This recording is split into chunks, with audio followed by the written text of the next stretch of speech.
Principal discuss किया था, uncertainty principle.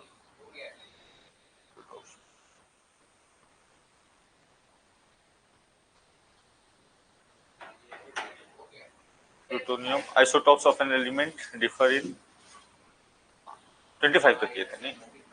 चलिए सो क्वेश्चन पढ़ें और अटेम्प्ट करें।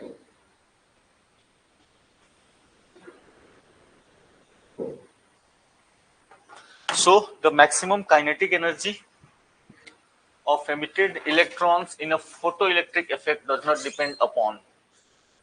So पहली चीज फोटोइलेक्ट्रिक इफेक्ट क्या है और दूसरी चीज किस पे डिपेंड करती है? हाँ जी, कौन बताएगा?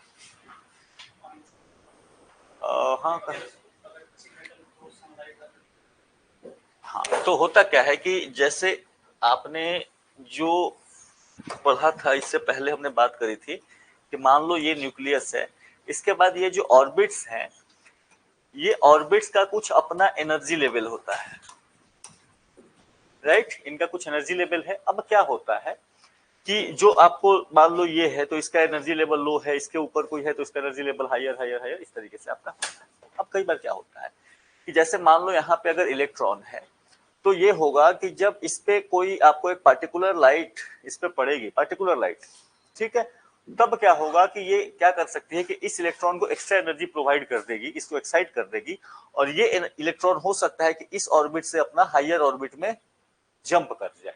एक तरीका ये हो सकता है।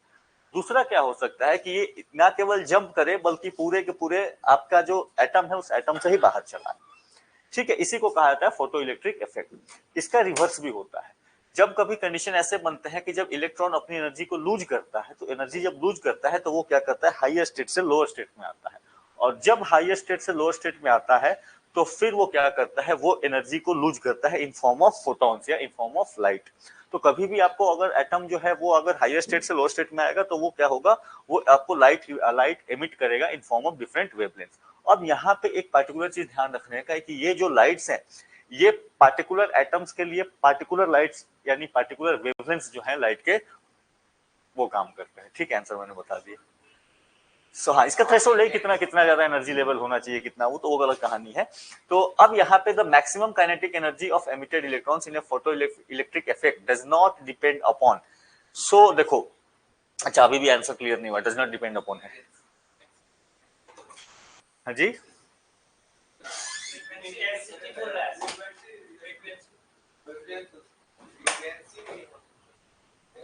किस पे डिपेंड नहीं करता?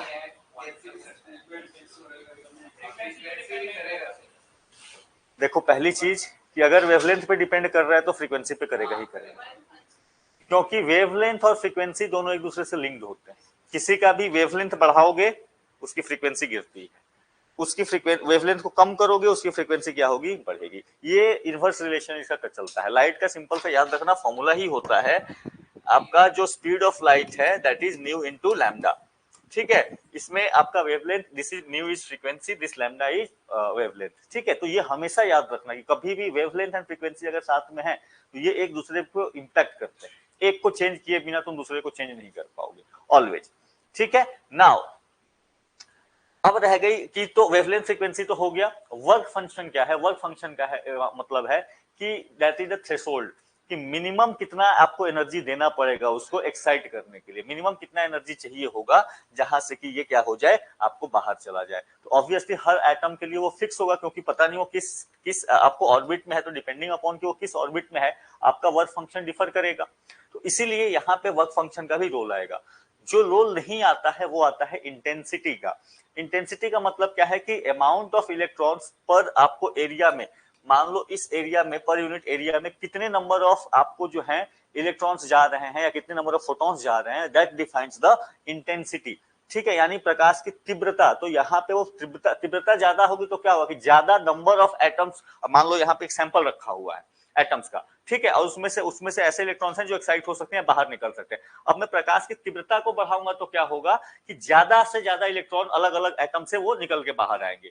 बट फिर भी आपको ये काम करने के लिए कि ये हिट करे जाके इलेक्ट्रॉन पे, you need a particular wavelength, you need a particular frequency and you need a particular work function. ये तीनों जब फुलफिल होंगे तब एक इलेक्ट्रॉन बाहर निकलता है, लेकिन कितने नंबर ऑफ इलेक्ट्रॉन्स बाहर निकलेंगे ये डिपेंड करता है इंटेंसिटी पे। बात समझ में आई? तो अगर आपने सैंपल रखा हुआ है, तो मान लो छोटा सैंपल है, यहाँ पे आपने इंटेंसिटी लाइट की कम रखी है, यहाँ पे 500 एटम्स रखे हैं, ठीक है, लाइट की तीव्रता कम रखी है, यानी कि क्या हो रहा है कि यहाँ पे केवल मान लो ऐसे कि 3 ही स्ट्रीम आ रहे हैं, तो 3 स्ट्रीम आ रहे हैं तो 3 एटम से इलेक्ट्रॉन्स निकालेंगे। मैंने इंटेंसिटी बढ़ा दी, इंटेंसिटी बढ़ा दी मतलब क्या करा, फोटॉन्स को बढ़ाता रहा, फोटॉन्स को बढ़ाता रहा, यानी अब मैं 3 की जगह पे यहाँ पे 30 भेज रहा हूं, तो अब 30 इलेक्ट्रॉन्स को क्या करेंगे, एक्साइट करेंगे। क्वेश्चन पढ़ो, maximum kinetic energy of emitted electrons in a photoelectric effect does not depend. Maximum kinetic energy, maximum, अब उसका काइनेटिक एनर्जी कितना होगा डिपेंड करेगा इस लाइट पे कि कितना इसको एक्साइट, काइनेटिक एनर्जी कहां से लेके आओगे, जितना तेजी से उसको एक्साइट किया होगा, जितना तेजी से उसको धक्का दिया होगा, यानी एक वेव जितना तेजी से एक एटम को धक्का देगा उतना ही उसकी काइनेटिक एनर्जी होगी। अब मैंने यहाँ पे क्या बोला कि मैंने 500 यहाँ पे लाइट्स रखे तो 500 धक्का दे रहे हैं, लेकिन इनकी काइनेटिक एनर्जी हर इलेक्ट्रॉन की सेम होगी।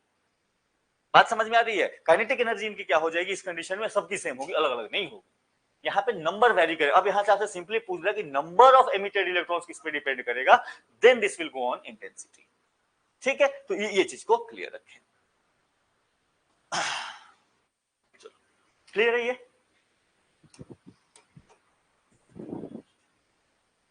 चलो, quantum nature of light is not supported by the phenomena of,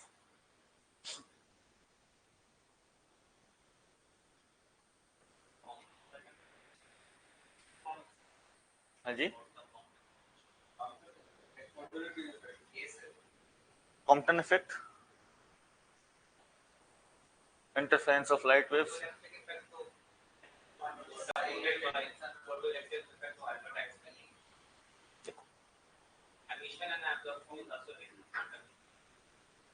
quantum nature of light यानी कि आपको सिंपल सा कि लाइट वेव एंड पार्टिकल है, आपको उसको एक्सप्लेन करने के लिए दोनों की जरूरत नहीं पड़ेगी। लाइट क्वांटम नेचर है, इसका मतलब सिंपल सी बात है कि लाइट क्वांटम स्टेट में है, तो क्वांटम स्टेट में है तो वो एनर्जी के फॉर्म में भी है एंड आपका वेव के फॉर्म में भी है। अगर आप सिंपली वेव फंक्शन से किसी फेनोमेना को बता दोगे, केवल और केवल वेव से बता दोगे, तो फिर वहां पे आपको क्वांटम नेचर की जरूरत ही नहीं पड़ेगी। अब यहाँ पे क्या है कि इन इफेक्ट्स को समझो क्या है। जो आपका फोटो इलेक्ट्रिक इफेक्ट है, अभी हमने बात करी, फोटो इलेक्ट्रिक इफेक्ट क्या है, सिंपल सी आपका यहाँ पे क्या हो रहा है कि लाइट आपका अलग अलग ऑर्बिट से उसको निकाल के वो बाहर कर रहा है। दैट्स द आइडिया कि यहाँ पे वेव आ रहे हैं, इसको निकाल के बाहर कर रहे हैं, एनर्जी फोटॉन्स के मामले में। ठीक है, यहाँ पे एमिशन एंड एब्जॉर्प्शन स्पेक्ट्रम, ये सिंपली आपका फोटो इलेक्ट्रिक इफेक्ट पे ही डिपेंड करता है, कितनी ज्यादा काइनेटिक एनर्जी से आया है वो, कितनी ज्यादा काइनेटिक एनर्जी से लाइट को उसने धक्का दिया है, उसी बेसिस पे वहां पे लाइट का कौन सा कलर होगा वो यहाँ पे डिसाइड होता है। एमिशन एंड एब्जॉर्प्शन स्पेक्ट्रम यानी कौन से वेवलेंथ के लाइट को एब्जॉर्ब कर रही है एटम एंड कौन से वेवलेंथ के लाइट को वापस भेज रही है, that is the emission and absorption spectrum. इसके बाद रह जाता है कॉम्पटन इफेक्ट। कॉम्पटन इफेक्ट क्या है? अच्छा चलो बताओ। अच्छा ठीक है। अब यहाँ से क्या होता है कि मान लो यहाँ पे इलेक्ट्रॉन्स है और यहाँ से लाइट पास हो, तो लाइट पास होती है तो ये क्या करती है, लाइट इन पार्टिकल्स को स्कैटर कर देती है। सिंपल सी बात है ना, ये आपका कौन सा टेबल होता है, वो जो टेबल पुल खेलते हैं, तो इट्स सिंपली लाइक यहाँ पे इलेक्ट्रॉन्स है और ये जब लाइट इस जगह से पास होगी तो ये क्या कर देती है, इन इलेक्ट्रॉन्स को डिस्पर्स कर देती है और इस प्रोसेस में लाइट की कुछ एनर्जी लूज हो जाती है। ऑब्वियसली ना, धक्का देगी तो उसको खुद की एनर्जी लूज होगी। इसी इफेक्ट को कहा जाता है, that is known by the name of Compton effect. No, scattering of light में लाइट खुद स्कैटर होती है, लाइट खुद इधर उधर भागती है, यहाँ पे दोनों काम करती है, लाइट खुद भी लाइट, हाँ एब्जॉर्ब होता है। मेन यहाँ पे जो बात है ना वो इलेक्ट्रॉन्स को डिस्पर्स करने की बात है। बात समझ में आ रहा है? कहीं कहीं पे इलेक्ट्रॉन की डेंसिटी हाई है, वहां से लाइट पास करेगी, इलेक्ट्रॉन्स को धक्का देके डिस्पर्स कर दिया होता है, that's the Compton effect actually. और यहाँ पे चौथा जो है that is the interference of light waves. तो इंटरफेरेंस क्या होता है कि डिफरेंट फ्रीक्वेंसीज का मिलके आपको उनका बनना, तो जैसे अलग अलग लाइट की फ्रीक्वेंसीज को मिला दोगे तो वो मिल सकते हैं, अगर फेज में मिलेंगी तो अलग तरीके से बनेगी। तो अब देखो, याद करो कि इनमें से कौन सी प्रक्रिया जो है, देखो अगर सिंपली इसको समझना है, इस क्वेश्चन को सॉल्व करना है, इसको ऐसा समझो कि आपको यहाँ पे डुअल नेचर ऑफ लाइट की बात नहीं हो रही है, यानी किस फेनोमेना को एक्सप्लेन करने के लिए 100% आपको dual nature of light consider ना करना पड़े। इंटरफेरेंस, याद करो इसमें से कौन से फेनोमेना जो है वो साउंड वेव्स में भी होते हैं। साउंड वेव में इंटरफेरेंस भी होता है कि अलग अलग फ्रीक्वेंसी के साउंड को मिलाओगे तो they will move in a certain direction, right. और इंटरफेरेंस लाइट में भी हो, तो जो इंटरफेरेंस के इक्वेशन आपको साउंड वेव्स में काम करते हैं वो सेम इंटरफेरेंस इक्वेशन आपको लाइट में भी हेल्प कर देते हैं। तो इसीलिए केवल इंटरफेरेंस को आपको एक्सप्लेन करने के लिए you don't need to invoke the, आपका जो पार्टिकल नेचर है उसको इन्वोक करने की जरूरत ही नहीं पड़ेगी, आप सिंपली वेव नेचर से ही लाइट के क्या हो जाएगा, आपका काम चल जाएगा। लेकिन बाकी इन तीनों को एक्सप्लेन करने के लिए you need to invoke the particle nature of light. क्यों? क्योंकि अगर यहाँ पे इलेक्ट्रॉन को स्कैटर कर रहा है तो यानी कोई तो पार्टिकल है जो धक्का दे रहा है, आखिर आपको कैसे स्कैटर हुए, तो ये फेनोमेना आप वेव नेचर से एक्सप्लेन नहीं कर पाओगे। सिमिलरली फोटो इलेक्ट्रिक इफेक्ट की इलेक्ट्रॉन्स को उनके ऑर्बिट से बाहर कर देना, इसको भी आप वेव नेचर से नहीं एक्सप्लेन कर पाओगे, इसके लिए भी आपको चाहिए होगा particle nature of the light. और एमिशन एंड एब्जॉर्प्शन स्पेक्ट्रम तो ये फोटो इलेक्ट्रिक इफेक्ट से ही लिंक्ड है, ठीक है। और इंटरफेरेंस ऑफ लाइट वेव जो है, तो जिस तरीके से साउंड वेव को आप एक्सप्लेन कर देते हो एज अ वेव, उसी तरीके से आप इसको भी, तो साउंड वेव में कोई पार्टिकल नहीं है, sound wave is not a particle, sound wave क्या है, एनर्जी के फॉर्म में मूव कर रही है। तो यहाँ पे लाइट को भी आप उस तरीके से क्या कर सकते हो, एक्सप्लेन कर सकते हो। यू डोंट नीड, आपको वेव, आपको पार्टिकल नेचर को इन्वोक नहीं करना पड़ेगा। दैट्स द आइडिया इस क्वेश्चन के पीछे, ठीक है। क्लियर है, यहां तक समझ में आया? चलो, आइसोटोन्स,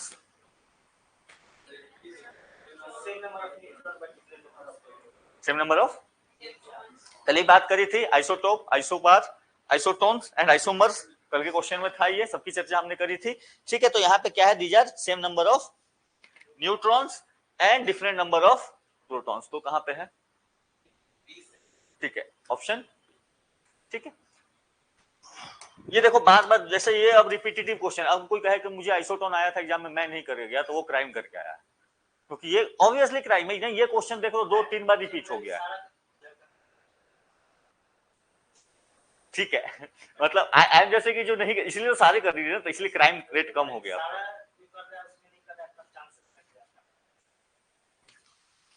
चलो ठीक,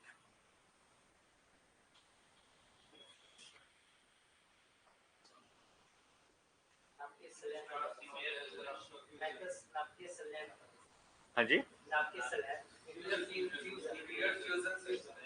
the reaction taking place in stars making them shine, तो fusion, fission, emission and gamma decay. देखो हालांकि होता तो दो और भी है, लेकिन ये रिएक्शन का नाम जो है that is the nuclear fusion reaction. हमने फ्यूजन फिजन को डिटेल में देखा था कि फ्यूजन में आपका क्या होता है, फिजिक आपका दो, आपको जो लाइट आइटम्स है वो एक साथ में मर्ज कर जाते हैं और वहां से फिर आपको एनर्जी प्रोड्यूस होती है, जो तो ये पूरी की पूरी कहानी।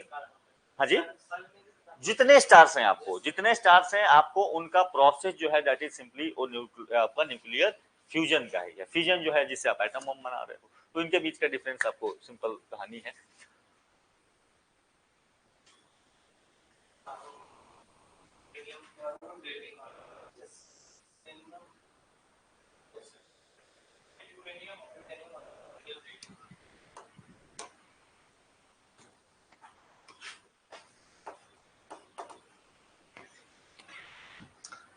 देखो हालांकि याद रखना, डेटिंग के लिए आप कार्बन को भी यूज कर सकते हो, यूरेनियम के भी कर सकते हो, लेकिन हाँ, लेकिन कार्बन डेटिंग का प्रोसेस का जो इश्यू है वो है कि 50,000 ईयर से ओल्ड की कोई चीज को वो नहीं बता पाएगा, क्योंकि उसका जो उस टाइम तक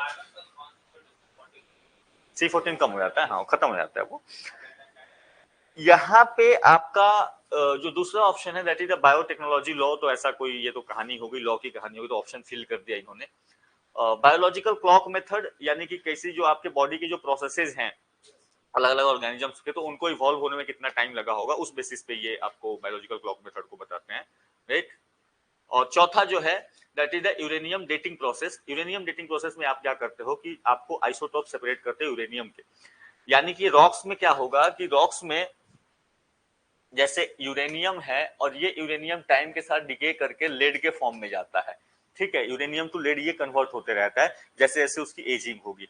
तो और उसका डेट फिक्स है कि मान लो आपने 1 kg यूरेनियम था किसी जगह पे, तो वो इसको ½ kg होने में कितना टाइम लगेगा, दिस टाइमिंग, इसके बीच का जो टाइम है, दिस टाइम इज फिक्स्ड, ठीक है, इसको कहते हैं half life of the matter. या हाफ लाइफ ऑफ जो आपको एटम्स होते हैं वो कितना होता है, वो फिक्स होता है।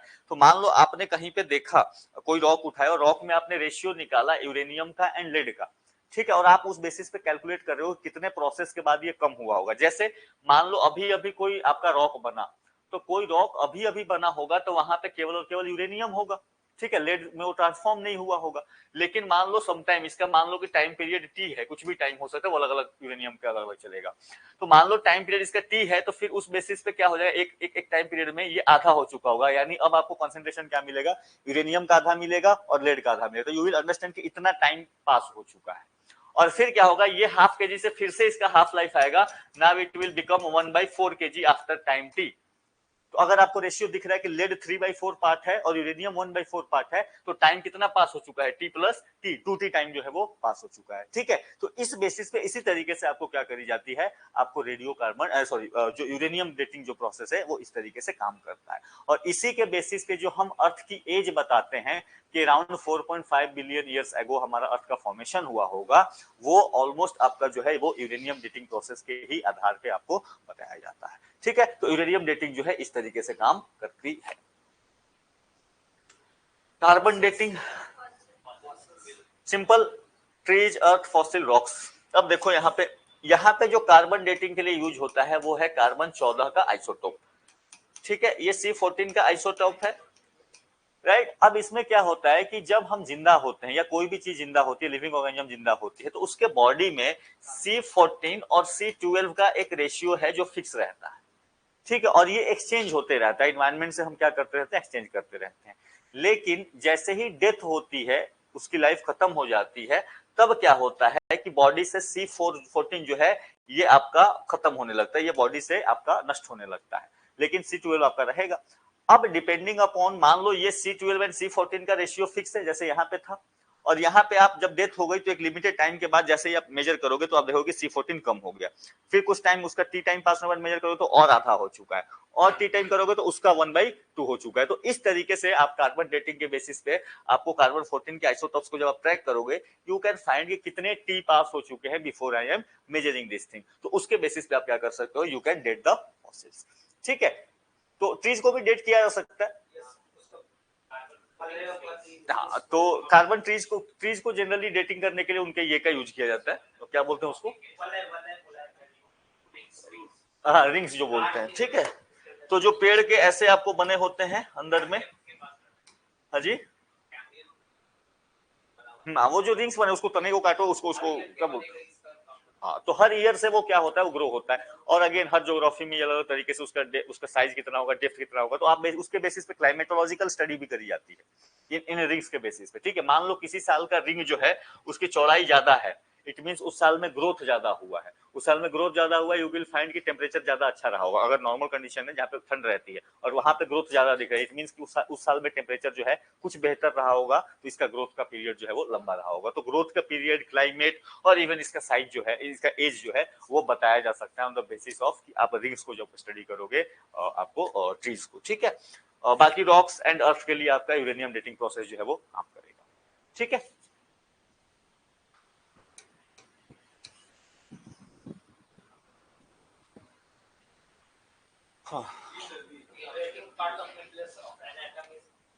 So which of the following is incorrect, तो जो फ्यूजन है वही डिफरेंस अगेन फिर से वही, ठीक है। तो देखो अगेन आप देखो कि थीम सेम है, क्वेश्चन जो है वो घूम फिर के आ रहे हैं। इसका मतलब क्या है, बच्चे क्यों परेशान रहते हैं पता है, वो आंसर रटते जाते हैं रादर देन कि उस पूरी कहानी को समझने के, वो पर्टिकुलर आंसर्स को रखते जाते हैं। तो इवन आपको फ्यूजन, आपने रिएक्शन को नहीं समझा, आपने आंसर याद किया, मैं इसको घुमा के पलट के दूंगा जो क्वेश्चन आपने नहीं देखा है, तो फिर आपकी हवाइयां जो है उड़ने लगेगी।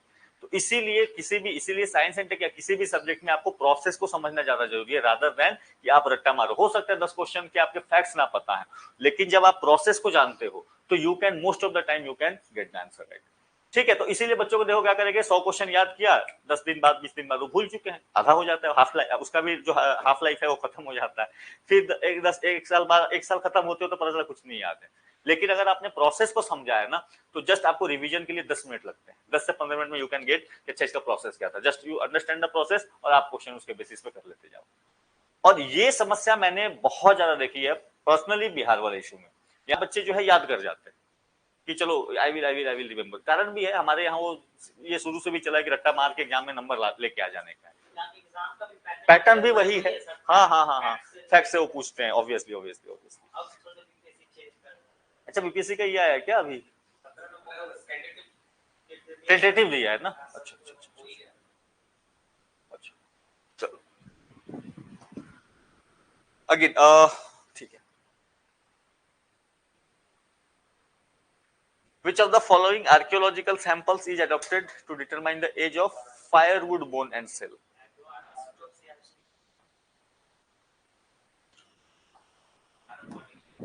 हाँ जी, so firewood bone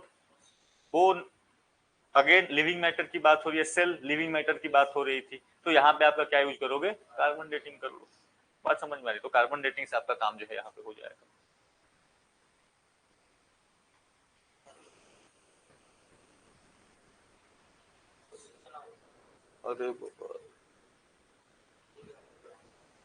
Radioactive dating is a technique which can be used to measure age of rock. नहीं, कंपोजिशन मेजर करने के लिए आप स्पेक्ट्रम एनालिसिस भी कर लोगे तो हो जाएगा, या फिर आप मिनरल कंपोजिशन के लिए अलग अलग टेक्निक्स हैं वो उसके through you can do. Colour of rocks again यहाँ पे भी स्पेक्ट्रम एनालिसिस का ही यूज किया जाता है। और वेट ऑफ रॉक्स के लिए क्यों कार्बन डेटिंग करेंगे? तो सिंपली तराजू लेके तौल लेने का है। ठीक है,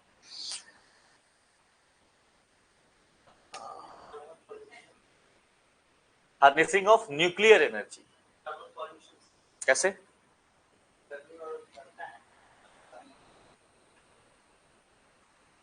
न्यूक्लियर एनर्जी में थर्मल पोल्यूशन कहाँ से? अच्छा, एयर पोल्यूशन कैसे होगा बताओ तुम मुझे। न्यूक्लियर एनर्जी में वो तो ठीक है, आई एम जस्ट आस्किंग कि बताओ कैसे। हीट,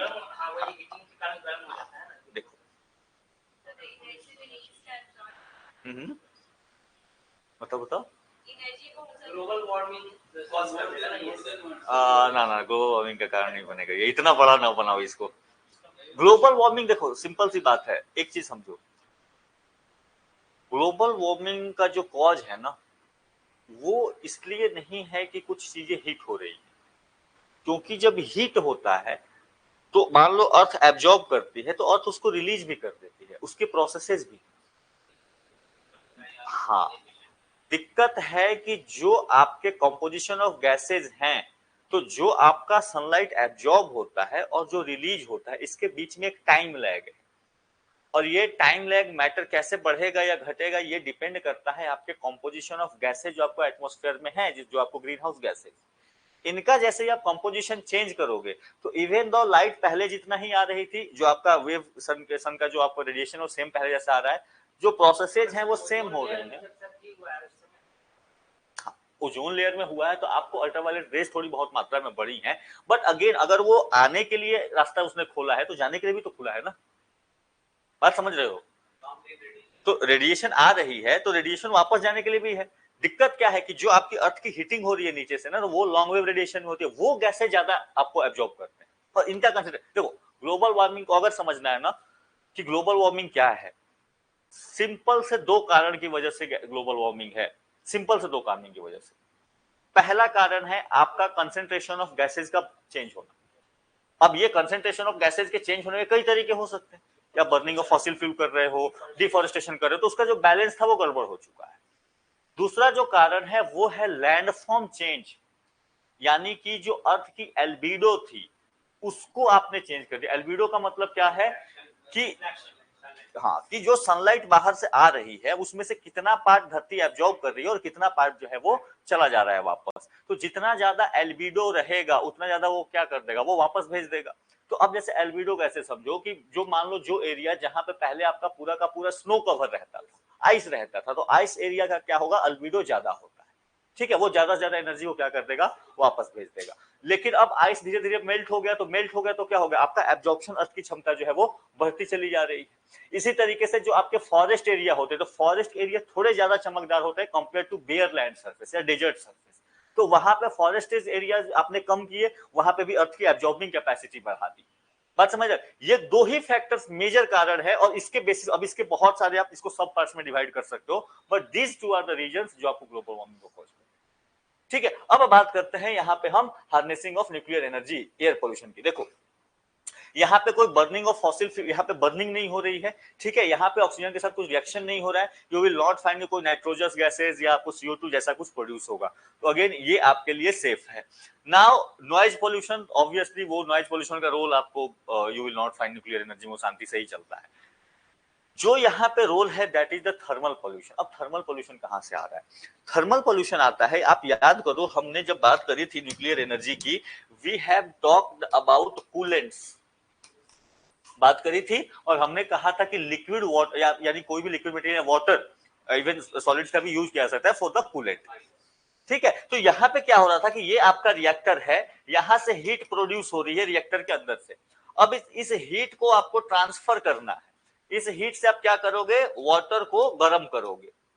इस हीट से आपने वाटर को गर्म किया, ये वाटर चेंज हुआ स्टीम के फॉर्म में, और ये स्टीम क्या कर रहा था, आपके टरबाइन्स को चला रहा था। यही कहानी थी। अब जब ये टरबाइन चलेगी, इन जो आपके ये आपके जो स्टीम है, वो स्टीम अपनी एनर्जी लूज करेगा, और लूज करने के बाद ये वापस से क्या हो जाएगा, ये वाटर का फॉर्म ले लेगा। अब होना ये चाहिए था कायदे से कि ये जो वाटर आपका चेंज हुआ है, वापस वाटर बना है, इसको आप थोड़ा देर ठंडा होने दें, लेट इट कूल, और कूल होने के बाद आपने जहां से भी वाटर निकाला, ऑब्वियसली कहीं से तो निकाला होगा, और उसको निकालने के बाद आप उसको ठंडा होने के बाद उसको क्या करते हैं, आप वापस डालते हैं। न्यूक्लियर प्लांट्स क्या करते हैं कि ये प्रोसेस चला, और यहीं से इन्होंने अपना पाइप जोड़ रखा है वापस से नदी में, यानी एक डायरेक्शन से ये पानी खींच रहे हैं, और दूसरे डायरेक्शन की ये पानी को क्या करा रहे हैं, फ्लो करा रहे हैं। तो उसमें क्या करते हैं ये कि जो वाटर बॉडीज होती हैं, उन वाटर बॉडीज में ये गर्म पानी ही डिस्चार्ज कर देते हैं, और गर्म पानी डिस्चार्ज करने की वजह से वहां पे क्या होता है, वहां पे थर्मल पॉल्यूशन होता है ऑफ द वाटर। अब उसमें क्या हुआ, गर्म पानी के डिस्चार्ज होने से क्या होता है कि जो आपके ऑर्गेनिजम्स हैं, जो आपके ऑर्गेनिजम्स हैं, उनका मेटाबॉलिक रेट बढ़ जाता है, और उनका यानी कि उनमें ऑक्सीजन कंज्यूम करने की जो कैपेसिटी है, जो जरूरत है, रिक्वायरमेंट है, वो बढ़ जाती है। अब जैसे ही रिक्वायरमेंट बढ़ेगी, वाटर में जो अवेलेबल ऑक्सीजन है वो उसको जल्दी से खत्म करेंगे, और खत्म करने के बाद अब उनको हाइपोक्सिक कंडीशन बननी शुरू हो जाती है। ठीक है, तो ये थर्मल पॉल्यूशन इस तरीके से होता है। Not only the nuclear plants, आपके थर्मल प्लांट्स भी यही काम करते हैं। तो इंडस्ट्रियल एफ्लुएंट तो थर्मल, वो वाटर पोल्यूशन में चला जाएगा, वो वाटर पोल्यूशन में चला जाएगा, वो वाटर पोल्यूशन में चला जाएगा। अच्छा, हम्म हम्म हम्म हम्म हम्म हम्म हम्म हम्म, हाँ, तो वो मैं वही बोल रहा हूँ, वो वाटर पोल्यूशन में चला जाएगा। ये थर्मल पोल्यूशन स्पेसिफिकली आपका इसी को डिफाइन कहते हैं कि जो आपके वाटर बॉडी है, आप उसमें उसका टेम्परेचर बढ़ा रहे हैं। थर्मल मतलब हीट हो गया ना, तो ये वहां इसका इसका इसका जो मतलब यूज किया जाता है इसको, वो थर्मल पोल्यूशन इस तरह में किया जाता है। आपने जो कहा वो बात correct 100%, but that will come under the water pollution. वहां पे टेम्परेचर रेंज की बात नहीं आएगी ना, यहाँ पे टेम्परेचर रेंज की बात आ जाती है, और ये टेम्परेचर रेंज होना प्रोसेस को क्या कर देता है, या तो स्लो डाउन करेगा तो फास्ट करेगा, और उस प्रोसेस में फिर जो गड़बड़ी शुरू हो जाती है। ठीक है, तो ये ध्यान रखना, यहाँ पे जो आपका ये केवल केवल केवल केवल न्यूक्लियर प्लांट्स के लिए नहीं, सभी के लिए होल्ड करेगा। इवन जो हमारे यहाँ जितने थर्मल प्लांट्स हैं, उनका प्रोसेस तो सेम है, यही कहानी चलती है। वहां पे आपने कोयला जलाया, कोयला जला के आपने हीट प्रोड्यूस की, उस हीट से पानी को गर्म किया, उस पानी से स्टीम बनाया, स्टीम बना के टरबाइन चलाई, कहानी वही हो रही है। बात समझ में आ रही है? तो ये कहानी जो है ऐसे चलती है। डीजल वाले से बनाते हो, वही काम करते हो। डीजल जलाया, डीजल जलाने के बाद अगेन यू प्रोड्यूस्ड जो है आपने स्टीम बनाया वापस से, और वही काम करते। ठीक है, तो thermal pollution, thermal power plants और साथ में न्यूक्लियर पावर प्लांट्स, ये दोनों में ये इशू बात समझ में आ रही है। और कई बार क्या होता है, अब इसको वाटर पोल्यूशन में भी इसको इनडायरेक्टली लिंक कर देते हैं, क्योंकि आपको डायरेक्टली है ये थर्मल पोल्यूशन वाला, इनडायरेक्टली कैसे हो जाएगा कि जैसे लीकिंग हो गई कभी, जैसे जो आपका जापान में हुआ था। ठीक है, तो वहां पर क्या हो गया था, कुछ अर्थक्वेक, सुनामी का टाइम था, तो अर्थक्वेक के भूकंप के कारण वहां के प्लांट में थोड़ा सा जो रेडिएशन था वो फैल गया था वहां के कूलेंट्स में। ठीक है, तो वो वाटर जो है, वो वाटर जब आप वहीं पे डिस्चार्ज करो तो ऑब्वियसली उसमें रेडिएशन की मात्रा है, तो that will come under the water pollution, या उसको more precisely that will come under radio active pollution. ठीक है, वाटर पोल्यूशन में भी एक स्पेसिफिक कैटेगरी हो जाएगी, that is the radio active pollution, वो उस कैटेगरी में चला जाएगा। ठीक है, तो ये आपकी कहानी रही नेचुरल रेडियो एक्टिविटी।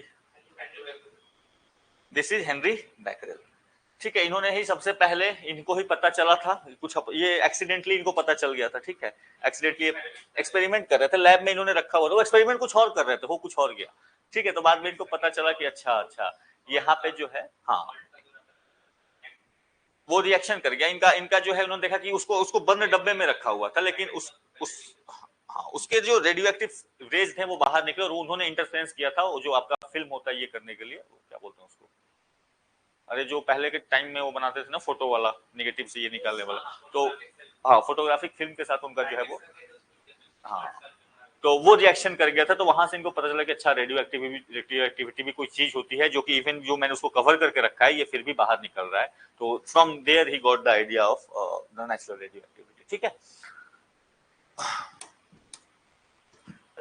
अच्छा, शहरों में भी एक पॉल्यूशन की समस्या है, रेडियो एक्टिव पॉल्यूशन, जैसे कई जगहों पे अर्थ भी कई तरीके के नेचुरल रेडियो एक्टिविटी जो होती है, कई जगहों पे अलग अलग सब्सटेंसेस होती है, तो घरों को इसलिए कहा था घरों को बहुत ज्यादा कन्फाइन करके नहीं रखना चाहिए, कई जगहों पे नेचुरल इवन सॉइल से रेडियो एक्टिव एलिमेंट जो है वो कभी कभी क्या होते हैं आपको रिलीज होते हैं, ठीक है, हर जगह पे नहीं होता बट कहीं कहीं जगहों पे होता है, तो एंड ये आपका एक वन ऑफ द कारण भी बन रहा है आपका इंडोर पॉल्यूशन का भी, natural radioactivity is issue.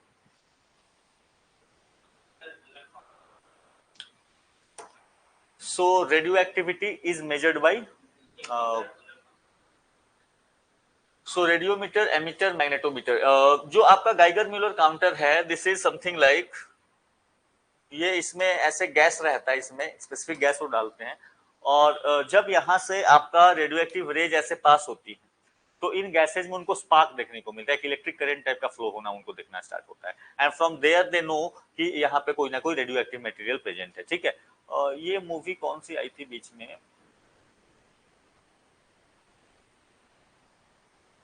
Raniganj movie देखी थी, मिशन रानीगंज या रानीगंज वैसे करके अक्षय कुमार वाली मूवी थी, जो माइंड कोलैप्स वाली मूवी थी, रानीगंज वाली, चलो नहीं देखी तो कोई बात नहीं, तो वहां पे जो देखा था, हाँ तो उसमें जो वो लैंटर्न लेके जाते हैं ना, कि वहां पे गैस निकल रहा है कि नहीं निकल रहा है लास्ट में मूवी में, तो that is sometime some kind of उसी तरीके का ये भी डिवाइस होता है, ठीक है, तो वहां पे वो गैसेज को जानने के लिए ले गए थे, यहाँ पे आपको रेडियो एक्टिविटी जानने के लिए ले जाई जाती है, ठीक है।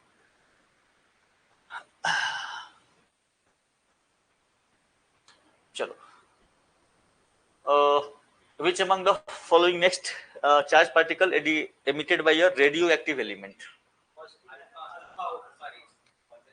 सो पॉजिटिव में आपका बीटा रे नेगेटिव होता है मोस्ट ऑफ द केसेस में, ठीक है, गामा रे न्यूट्रल होगा, अल्फा रे जो है उस पे आपका +2 का चार्ज होता है, ठीक है, +2 चार्ज होता है और +4 उसका मास होता है, ठीक है, तो that's like a helium atom है वो, ठीक है, +2 हीलियम +2 को कर दोगे तो दैट बिकम्स आपका अल्फा अल्फा पार्टिकल बन जाएगा, तो आपको इसीलिए कई बार जो है अल्फा पार्टिकल को ऐसे भी डिनोट कर दिया जाता है, ठीक है, ये this is alpha particle itself, ठीक है, तो ये आपका जो है, उसके अलावा कैथोड रे क्या है, कैथोड रे इलेक्ट्रॉन्स होते हैं ये, तो अगेन इलेक्ट्रॉन्स पे आपका चार्ज जो है वो नेगेटिव होगा, तो beta negative, cathode ray negative, alpha रे positive and gamma ray neutral charge के साथ आपका रहेगा, तो मेजरली यही रेज है आप,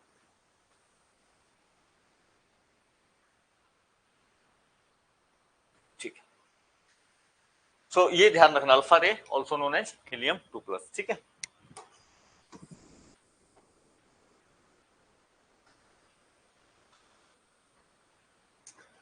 क्वेश्चन 11,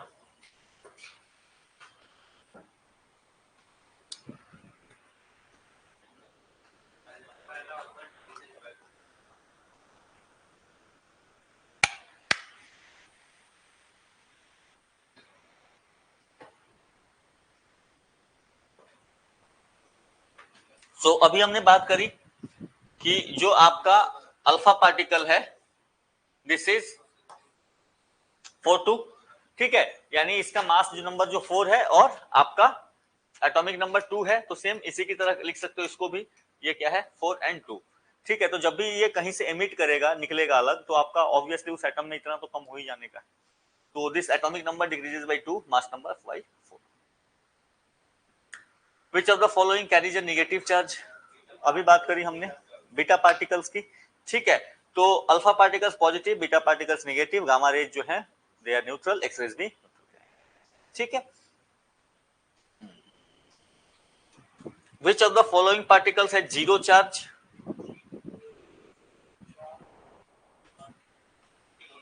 बताऊं आगे? हाँ जी, पॉजिट्रॉन की न्यूट्रिनो।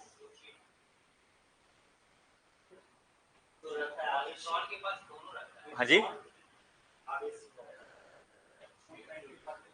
हाँ, इलेक्ट्रॉन का एंटी पार्टिकल है ना पॉजिट्रॉन, तो एंटी पार्टिकल है तो उस पर चार्ज एंटी रहेगा, ठीक है, तो पॉजिटिव चार्ज आएगा उस पर पॉजिट्रॉन पे।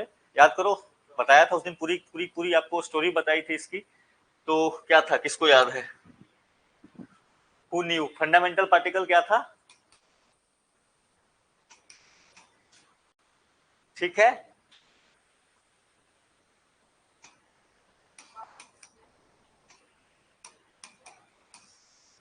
था यही कुछ, ठीक है। और यहाँ पे, ठीक है, और इलेक्ट्रॉन्स आपको कहां से मिल रहा था? यहाँ पे बात करी थी हमने इलेक्ट्रॉन की, हमने बात करी थी टाउ की, ठीक है, और क्या बात करी थी हमने? नियोन नहीं, मुऑन, ठीक है, इलेक्ट्रॉन, मुऑन एंड टाउ। तो यहीं पे हमने बात करी थी कि इलेक्ट्रॉन जो है, इलेक्ट्रॉन का एंटी पार्टिकल भी एग्जिस्ट करता है, दैट इज द पॉजिट्रॉन। लेकिन साथ में आपको यहाँ पे 3 पार्टिकल ये थे, और इसके साथ साथ आपका क्या था? इलेक्ट्रॉन न्यूट्रिनो, आपका टाउ न्यूट्रिनो एंड मुऑन न्यूट्रिनो, ठीक है। तो ये फंडामेंटल जो आपका फिजिक्स का मॉडल है, स्टैंडर्ड मॉडल ऑफ फिजिक्स, ये आपको इस तरीके से इसको एक्सप्लेन करती है। बाकी क्वार्क से यहाँ पे आपका फॉर्मेशन हो रहा था प्रोटॉन्स का एंड न्यूट्रॉन्स का, नहीं तो इसमें से मेसॉन्स थे, बैरियंस थे, ठीक है। तो ये कहानी बनी थी, और बोसॉन्स जो है, या तो आपका जो फोर्स कैरियर है, दैट इज द बोसॉन्स, ठीक है। तो इसको एक बार फिर से रिवाइज कर लोगे तो ये इजी है। चलो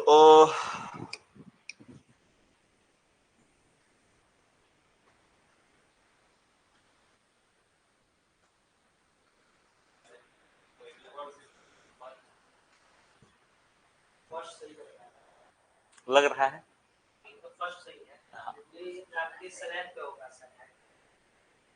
हाइड्रोजन बम,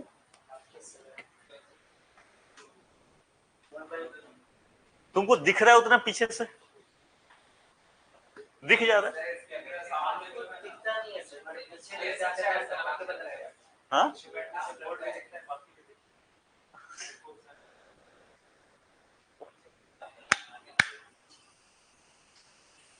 नहीं, अनकंफर्टेबल ऐसे ऐसे करके देखना पड़ता है, इसलिए मैंने बोला। अच्छा चलो कोई नहीं, अरे हो गया भाई। अपनी अपनी फ्रीडम ऑफ चॉइस है, जिसको जहां बैठना है, आपको अगर कंफर्टेबल है तो आप बैठो। आई जस्ट, मुझे लगा कि भाई सीट देखो, सीट नहीं रहती है, खाली रहती है तो वो कष्ट लेना एक समझ में आता है, सीट खाली रहते हुए कष्ट लेना तो ठीक। चलो आ जाओ।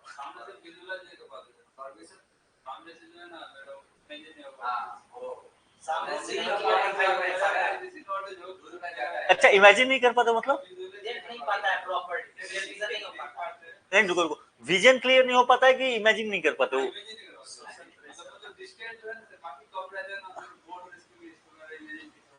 अरे बाप रे, अरे ये तुमने, अच्छा, ये मुझे सच में पहली बार पता चला लिटरली, कि ऐसा ऐसा भी होता है कि आप पास बैठो तो इमेजिनेशन पावर नहीं होता है, प्रेशर ऑब्वियसली इमेजिनेशन पावर में प्रेशर से आती है, बट यहाँ पे क्या प्रेशर है? चलो ठीक है, नहीं नहीं ठीक है, आप जहां से कंफर्टेबल हो आप वहां से आंसर करो, कोई इशू नहीं, मुझे कोई ये नहीं है, ठीक है। So with reference to radioactivity which of the following statements are correct? Is are correct. So radioactivity is nuclear property, obviously ये न्यूक्लियस की कहानी चल रही है आपकी। दूसरा जो है कि hydrogen bomb is prepared on the principle of nuclear fusion. हाँ जी, सो ये फ्यूजन पे नहीं काम करता है, ये फ्यूजन पे काम करता है हाइड्रोजन बम। हमने बात भी करी थी ना हाइड्रोजन बम की, कि पहले आप न्यूक्लियर फ्यूजन बनाते हो, जिसको, और उस फ्यूजन से आप एनर्जी को गेन करते हो, हीट को रेज करते हो, और उस हीट को यूज करके now you start fusing the atom, और वहां से you make the hydrogen bomb. तो थर्मो न्यूक्लियर बम, हमने इसकी बात, इसको बताया था, एक न्यूक्लियर बम, दूसरा जो है वो थर्मो न्यूक्लियर बम, उसी को हाइड्रोजन बम कहा जाता है। तो ये आपको, अच्छा ये ध्यान रखना, अगर कहीं पूछ दे कि फ्यूजन फ्यूजन दोनों को यूज करता है क्या, तो ऑब्वियसली दोनों को यूज करता है, क्योंकि बिना फ्यूजन के यूज किए वो फ्यूजन करा ही नहीं पाएगा, ठीक है। लेकिन उसका जो मेन गोल है, that is the fusion reaction, वो फ्यूजन कराता है ताकि वो फ्यूजन तक पहुंच सके। एनर्जी तक पहुंच सके। हाँ, पावरफुल है ये। देखो यहाँ पे क्या होगा ना कि आपको देखो कभी भी फ्यूजन कराने के लिए आपको दो चीजों की रिक्वायरमेंट होगी। आपको प्रेशर या तो बढ़ाना पड़ेगा बहुत ज्यादा, और साथ ही साथ टेम्परेचर को बहुत ज्यादा बढ़ाना पड़ेगा, हीट बहुत ज्यादा चाहिए होगा। और उसको करने के लिए आपको नॉर्मली कम टाइम में आप एक ही आपके पास तरीका है कि आप न्यूक्लियर बम को एक्सप्लोड करो। जैसे ही न्यूक्लियर बम को एक्सप्लोड करोगे तो टेम्परेचर बहुत ज्यादा हाई हो जाएगा। जब टेम्परेचर बहुत ज्यादा हाई होगा, now you start carrying the fusion reaction, और वो फ्यूजन रिएक्शन फिर से जब स्टार्ट हो जाएगा तो आपको हीट देना स्टार्ट करेगा। ठीक है, तो फ्यूजन प्लस फ्यूजन दोनों यूज होता है, बट मेन जो उसका रोल है दैट उसके पीछे जो डिपेंड करता है वो आपका फ्यूजन पे डिपेंड करता है। ठीक है, so this is not prepared on the principle of nuclear fusion but nuclear fusion. ठीक है,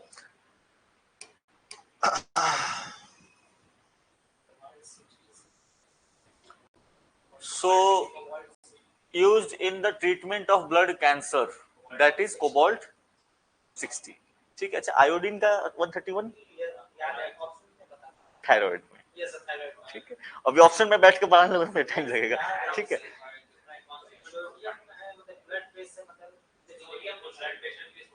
हाँ, ब्लड प्रेशर के लिए आपका सोडियम यूज होता है। ठीक है, सो यहाँ पे आप जनरल, ये काफी कॉमन क्वेश्चन है, कोबाल्ट 60 वाला ये क्वेश्चन जो है वो काफी कॉमन है।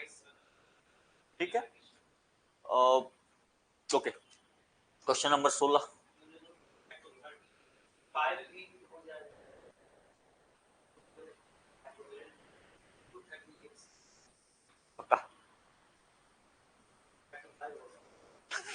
अरे एग्जाम में ये तो आप बताए होते ना, प्लूटोनियम 238 हाँ 39 होता है, वो ऐसे करके है। हाँ, वो तो बता ही थी कहानी इसकी। 235 ही होगा सर, तब ये 238।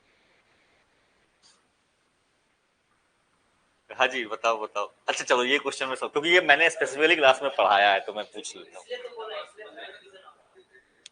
अरे मेरे पढ़ाने से तुम और कंफ्यूज हो गए। ये तो और मतलब इसी के कारण और कंफ्यूज हो गए। अच्छा, जैसे आप प्लूटोनियम 238 बताया था ना, फिर 239 हो जाता है। हाँ, प्लूटोनियम 239 होता है। ठीक है, अच्छा रुको, कोई कितने लोग हैं ऑप्शन ए के साथ? 235, 1 2 3 4, बाकी लोग 238। अच्छा, चलो कार्बन और रूबिडियम की यहाँ पे चर्चा ही नहीं करेंगे, वो है नहीं, क्योंकि यूरेनियम का उसने पूछा है तो फिर यहाँ से कार्बन 35 होगा।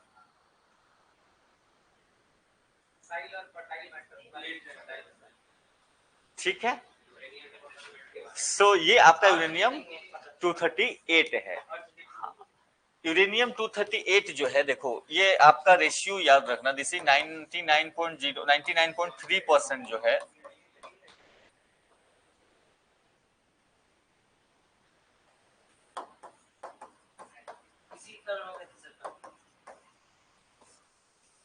ठीक है। अरे बाबा, वो थोरियम था। ठीक है, वो थोरियम था ना 232 पे।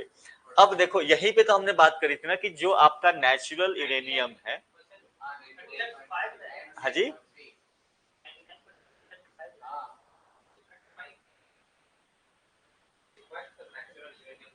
रुको रुको रुको रुको रुको रुको, इसमें से फिसाइल और फर्टाइल मटेरियल की हमने बात करी थी ना, तो इसमें से इन दोनों में से फिसाइल मटेरियल कौन है? हाँ जी, फिसाइल एंड फर्टाइल, तो 235 इज द फिसाइल मटेरियल ना, ये है ना आपका फिसाइल मटेरियल, और इसका रेशियो कम है। आपको फिसाइल मटेरियल का रेशियो कम है। आप याद करो 3 स्टेज हमने प्रोसेस ही पूरा पढ़ा था कि आप पहले क्या करते हो, एक लेवल तक यूरेनियम 235 को यूज, कौन सा? अरे बाबा 238 को ही तो आप चेंज करोगे ना प्लूटोनियम 239 में, और फिर जब इस पे बॉम्बार्डमेंट करते हो तब ये टूटता है। यानी ये डायरेक्टली इसको ब्रेक नहीं कर पाओगे, आप इसको डायरेक्टली ब्रेक कर लोगे। याद आ रहा है कुछ? ठीक है, देखो आपका जो नेचुरल नेचर में मिलता है दैट इज 99% यूरेनियम 238 है, तो आप उसको डायरेक्टली यूज नहीं कर सकते। तो आप इसको क्या करते हो, आप इस पे जब बम्बार्डमेंट, देखो जब बम्बार्डमेंट कराते हो न्यूट्रॉन से, तो क्या होता है, ये डायरेक्टली टूट जाता है, ये फिसाइल मटेरियल डायरेक्टली टूट जाता है, और टूटने के बाद ये आपको एनर्जी रिलीज कर देता है। तो इसीलिए हम इसको fertile material, sorry fissile material भी कहते हैं। दूसरा जो है ये यूरेनियम 238 ये डायरेक्टली फिसाइल नहीं है, यानी टूटने के बाद ये एनर्जी नहीं देगा। यू नीड कि जब इस पे आप बम्बार्डमेंट करोगे तो फिर ये क्या करेगा, ये न्यूट्रॉन को एब्जॉर्ब कर लेगा और वहां पे और थोड़ी सी प्रोसेसेस होगी, बट अल्टीमेटली आपका फॉर्मेशन होता है प्लूटोनियम 239 का। अब ये प्लूटोनियम 239 जो है ये अपने आप में फिसाइल मटेरियल, इसीलिए देखोगे कई जगहों पे डायरेक्टली प्लूटोनियम ही यूज किया जाता है। तो एक्चुअली आप इस प्रोसेस के थ्रू यूज करो या इस प्रोसेस के थ्रू यूज करो, दैट इज द प्लूटोनियम 239। तीसरा याद करो, तीसरा था थोरियम 232। ठीक है, ये थोरियम 232 क्या था, ये भी न्यूट्रॉन को एब्जॉर्ब करता था और एब्जॉर्ब करके ये बनता था यूरेनियम 233। तो thorium was the fertile material, uranium was the fissile material. बात समझ में आ रही है? और ये आपका 3 स्टेज न्यूक्लियर प्रोग्राम यही तो कर रहे थे कि पहले स्टेज में हम इसको यूज कर रहे थे, इसको यूज करके इससे हम क्या कर ले रहे थे, एनर्जी ले रहे थे और इसको कन्वर्ट कर दे रहे थे प्लूटोनियम में। और दूसरे स्टेज में हम क्या कर रहे थे, इस प्लूटोनियम को मिक्स कर रहे थे नेचुरल यूरेनियम के साथ और इस प्लूटोनियम की एनर्जी को यूज कर रहे थे। और धीरे धीरे अगले स्टेज में हम क्या करेंगे कि हम थोरियम को इंट्रोड्यूस कराएंगे तीसरे स्टेज में, और जैसे ही थोरियम को इंट्रोड्यूस कराएंगे थोरियम आपका 233 मिलता जाएगा और ये आपको एनर्जी भी देता जाएगा और ये आपका साइकिल चलता जाएगा। तो यही तो कहानी हमने पूरी की पूरी आपका 3 स्टेज न्यूक्लियर प्रोग्राम में इसी को समझा था ना। ठीक है, तो इसमें से फर्टाइल फिसाइल कौन सा था? तो फर्टाइल क्या मतलब कि वो डायरेक्टली रिएक्शन नहीं करेगा, वो एक स्टेज होके जाएगा। हाँ, तो यहाँ पे thorium 232 was the fertile material and यहाँ पे uranium 238 was the fertile material. और फिसाइल मटेरियल कौन से थे? दैट इज यूरेनियम 233 एंड आपका जो है यूरेनियम 235। अब आप इसको प्लूटोनियम 239 को कोई पूछे तो this is a fissile material, वो डायरेक्टली रिएक्शन करेगा, बट इसको आपने बनाया है फ्रॉम यूरेनियम 238। बात समझ में आ रही है? तो ये कहानी थी आपको पूरी की पूरी। तो कॉमन आइसोटोप जो है दिस इज यूरेनियम 238। ठीक है,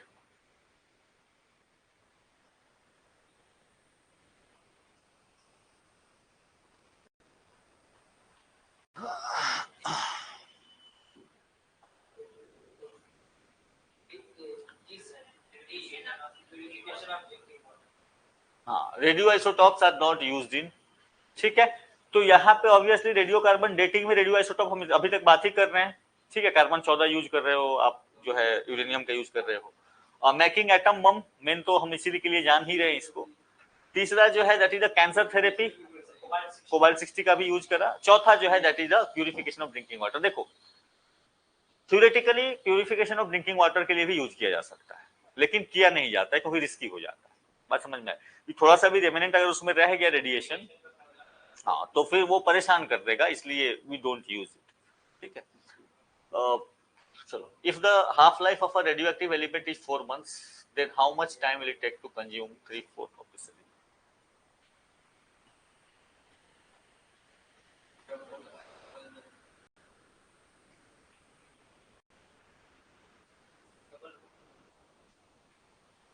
डबल हो जाएगा। सो आपका क्या है, कंजम्पशन कितना होगा? हर बार मटेरियल अपने आप का आधा होता जाता है। ठीक है, हर बार मटेरियल क्या होगा, आधा होगा। तो मान लो आपने स्टार्ट किया था 1 kg से, तो 4 महीने के बाद ये कहाँ पहुंच जाएगा, ये पहुंच जाएगा ½ kg पे। ठीक है, अब इसके बाद यहां से फिर 4 महीने के बाद ये कहाँ पहुंच जाएगा, दिस विल बिकम 1/4 kg। तो अगर 1/4 kg तक पहुंच गया यानी 3/4 जो है ये कंज्यूम हो चुका है, तभी तो 1/4 बचा हुआ है। ठीक है, सो दैट्स द आइडिया, कंजम्पशन की बात चल रही है। हाँ जी बोलो। चलो, तो ये सिंपल सी कहानी, आप इसको हाफ लाइफ, अब देखो ये हाफ लाइफ थोड़ा सा इजी पूछ लिया, कभी थोड़ा सा और ट्विस्ट करके भी पूछ लेगा, थोड़ा सा नंबर ऐसा दे देगा तो फिर वो मैथ्स का क्वेश्चन हो जाएगा, वो आपका फिजिक्स और ये का क्वेश्चन नहीं रहेगा। हाफ लाइफ इस तरीके से आपका चलेगी। ठीक है,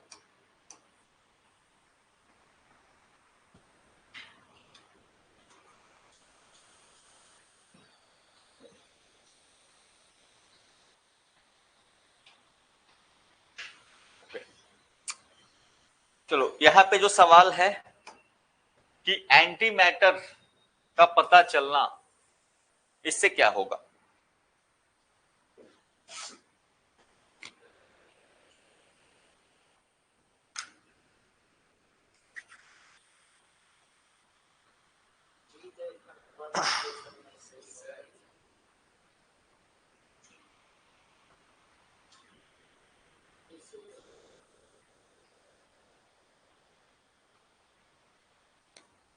बताओ बताओ।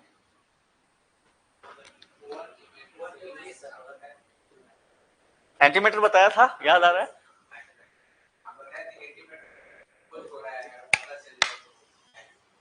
नहीं, एंटीमीटर है, ठीक है, हम उसको समझने का प्रयास कर रहे हैं कि ये इसका इसका जो है कैसे इम्प्लीकेशंस वगैरह बनाते हैं। अब देखो, तो पहली चीज कि एंटी मैटर, तो जब मैटर बना था उसी के साथ साथ एंटी मैटर भी बना था, ठीक है, तो समस्या के साथ साथ समाधान भी जन्म लेती है, तो कुछ ऐसा ही कहानी हुई थी। और जब मैटर और एंटी मैटर मिलते हैं तो एक दूसरे को कंज्यूम कर जाते हैं और केवल लाइट जो है वो एमिट होता है, ठीक है। तो साइंटिस्ट का ये मानना है कि अगर आपका जो हम जिस यूनिवर्स को देख रहे हैं या जिन यूनिवर्स को समझ रहे हैं, वहां पे जो आपका प्रेजेंस है वो है मैटर्स का, केवल मैटर आपको मिला, एंटी मैटर बहुत कम मात्रा में। तो अगर ऐसा है और मैटर एंटी मैटर साथ में ही बने हैं, इक्वल अमाउंट में बने हैं, तो ऑब्वियसली कोई ऐसा यूनिवर्स भी होगा जहां पे एंटी मैटर जो है वो ज्यादा मात्रा में होगा। ये आपका एंटी मैटर भी आपको जो है आइडिया देता है अबाउट द मल्टीवर्सेस हो सकते हैं, ठीक है। तो वो कहानी यहाँ पे भी आपको चलती है। So this prove the possibility of existence of stars and galaxies made of anti matter. Obviously अगर मैटर से बने हुए हैं तो एंटी मैटर वाले भी होंगे, ठीक है। तो कहीं पे भगवान राम की पूजा होती है तो कोई ऐसा जगह होगा जहाँ पे रावण की पूजा हो रही होगी, खैर वो तो इंडिया में ही हो जाती है, ठीक है। श्रीलंका में भी वो करते हैं, एज ए राजा है उसको पूजा करते हैं। साउथ में भी कई जगह कुछ लोगों पे एज ए ब्राह्मण मान के वो पूजा करते हैं, ठीक है। खैर मतलब कहने का मतलब मेरा वो दूसरे तरीके से था, not Ram Ravan in the form, ठीक है। It will help to understand the evolution of universe, obviously क्योंकि साथ में बना है तो इसको आपको आइडिया देगा, बट इसका डायरेक्ट रोल कहीं पे भी आपको नहीं मिलेगा for the mineral prospecting and इससे इसका कोई लेना देना नहीं एंटी मैटर का, ठीक है। तो क्लियर रखना, ये ऐसे ही हो, ये सब ऐसे क्वेश्चन है डाल दो और कंफ्यूज आपको करना ही करना है, ठीक है।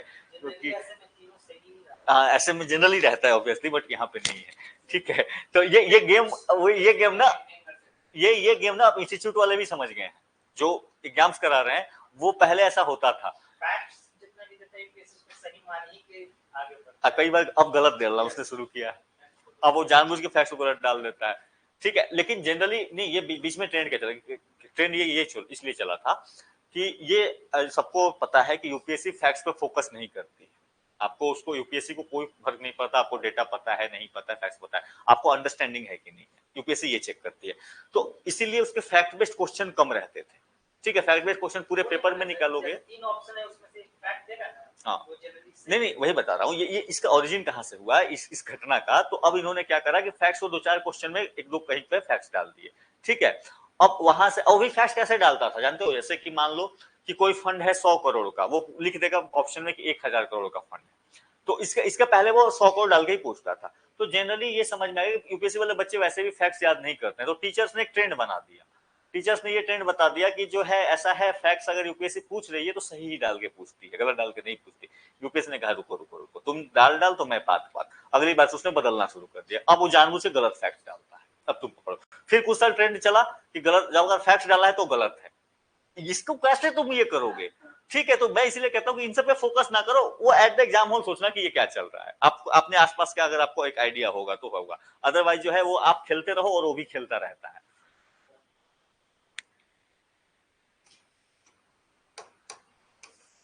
जैसे साइंस में ये होता था ना कि ओनली ऑप्शन लगा दिया उसने कि this animal is found only here, तो अक्सर जो है ये स्टेटमेंट गलत होते थे क्योंकि ओनली नहीं होगा, लेकिन अब उसने ऐसा ऐसा खोज के डालता कि जो केवल और केवल ओनली लगा है फिर भी वो सही हो। लगाते रहो तुम अपना, तुम शॉर्टकट यूज जितना निकालेंगे टीचर्स वो उतना उसको उसको बदल देता है, साल दो साल में चेंज कर देता है, लेकिन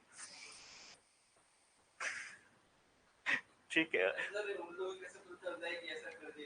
अरे भाई वही वही तो हमारे ही तरह के लोग हैं ना, वो भी तो हमारे ही तरह के लोग हैं ना, मतलब हमसे थोड़े ज्यादा एक्सपीरियंस्ड हैं, हम लोगों से बहुत ज्यादा अनुभवी हैं, ठीक है। तो उनको भी पता चलते रहता है। नहीं वो स्पेसिफिक उनका वही काम नहीं है, बट हाँ वो है मार्केट में, वो उनको उनको इसी के लिए वो है, वो भी ऑब्जर्व करते रहते चीजें क्या चल रही हैं, मटेरियल्स क्या बन रहे हैं, they also go through sometimes, ठीक है। तो इसलिए मटेरियल से क्वेश्चन मिलेगा ही नहीं, निकाल लो किसी के भी पेपर, बाद में कोई क्लेम कर दे मेरे से ऐसे आ गया था वैसे आ गया, तो डायरेक्टली नहीं आता है, वो घुमा के डालेगा, ठीक है। तो वो उतना रिसर्च भी हाँ बहुत सारे सेट्स बनते हैं, उसमें आपको क्वेश्चन चॉइस हो जाते हैं।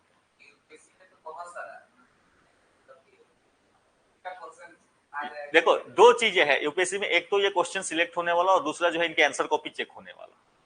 ये भी बहुत परेशान करता है आंसर कॉपी चेक करने वाले। अब क्या होता है कई बार जैसे सजेशंस जो टीचर्स दे देते हैं कई बार कि ऐसा करो एग्जांपल्स वही यूज करना जो कॉमन है, बहुत इधर उधर एग्जांपल मत यूज कर लेना। अब क्या होता है कि बहुत प्रोफेसर लोग हैं, कुछ लोग एजेड प्रोफेसर बैठे हुए हैं, वो 40 साल 50 साल 60 साल उनकी उम्र हो चुकी है, वो कॉपी चेक करने। अब उनको एकदम तुम अचानक से कोई करंट इवेंट डाल दोगे तो हो सकता है उनको ना पता हो उन्होंने क्या डाल दिया ये, ठीक है। और ज्यादा थोड़ा ताम झाम मतलब ना करने के चक्कर में पड़ो, बहुत ज्यादा भी ओपन माइंडेड ना हो जाओ। तो हमेशा अपने आप को बैलेंस करके चलो। और क्या है ना, सब्जेक्टिविटी तो है ना, ऑब्वियसली मैं आंसर चेक कर रहा हूं तो ऑब्वियसली सब्जेक्टिविटी तो आ ही जाएगी। और सपोज करो कि वो सारा का सारा ग्रुप ही वही, अब ये है कि एक ही कॉपी को 3 लोग देखते हैं, ये सही बात, ठीक है। एक लेवल पे चेक हुआ, दूसरा जो है उसको रिव्यू करता है, तीसरा फाइनल रिव्यू देता है। बट अगर उन सबका जो एक नॉर्मल रेंज निकालोगे, सब उसी 50-60 के एज के रेंज में है, ठीक है। तो उनका जो एक माइंडसेट, एक थॉट प्रोसेस है, वो जनरली क्या होता है एक डायरेक्शन में। अब आपका नॉर्मल से जो यंग बच्चे आएंगे उनका थॉट प्रोसेस थोड़ा ज्यादा मॉडर्न होगा कंपेयर टू जो 50-60 के एज में है। तो इसीलिए आंसर वगैरह ज्यादा और ये ना करें, तो ये चीज आपको ये करी जाती है। चलो, with reference to isotopes of element,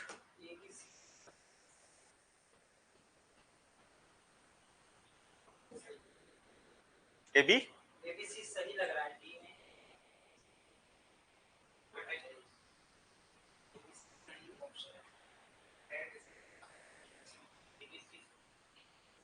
ABC, सब लोग एबीसी के साथ जा रहे हैं, ठीक है। सो यहाँ पे ऑब्वियसली कोबाल्ट की तो अभी हमने बात करी, ल्यूकेमिया वाली, ठीक है। आयरन का यूज जो है डायग्नोसिस ऑफ एनीमिया में आयरन का यूज किया जाता है, ठीक है। तो जैसे उसमें आयरन के आइसोटॉप्स यूज किए जाते हैं और वहां पे जो है जब किसी को एनीमिया होता है तो एब्जॉर्प्शन रेट जो है वो उसका बढ़ जाता है, ठीक है। तीसरा जो है that is isotope of iodine, sorry isotope of uranium used as a fuel in nuclear reactors, obviously होता है ये तो। और isotope of iodine are used in the treatment of not hepatitis, ठीक है।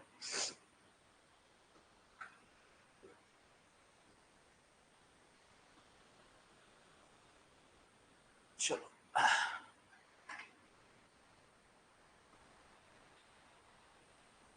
डन।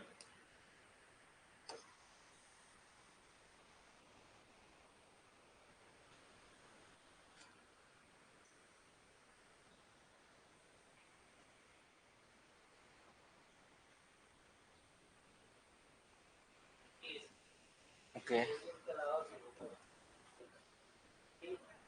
उसने कहा है कि केवल ओनली थोरियम उसने थोड़ी डाला है। अब देखो यहीं पे सब्जेक्टिविटी आ जाती है कई बार। हाँ जी,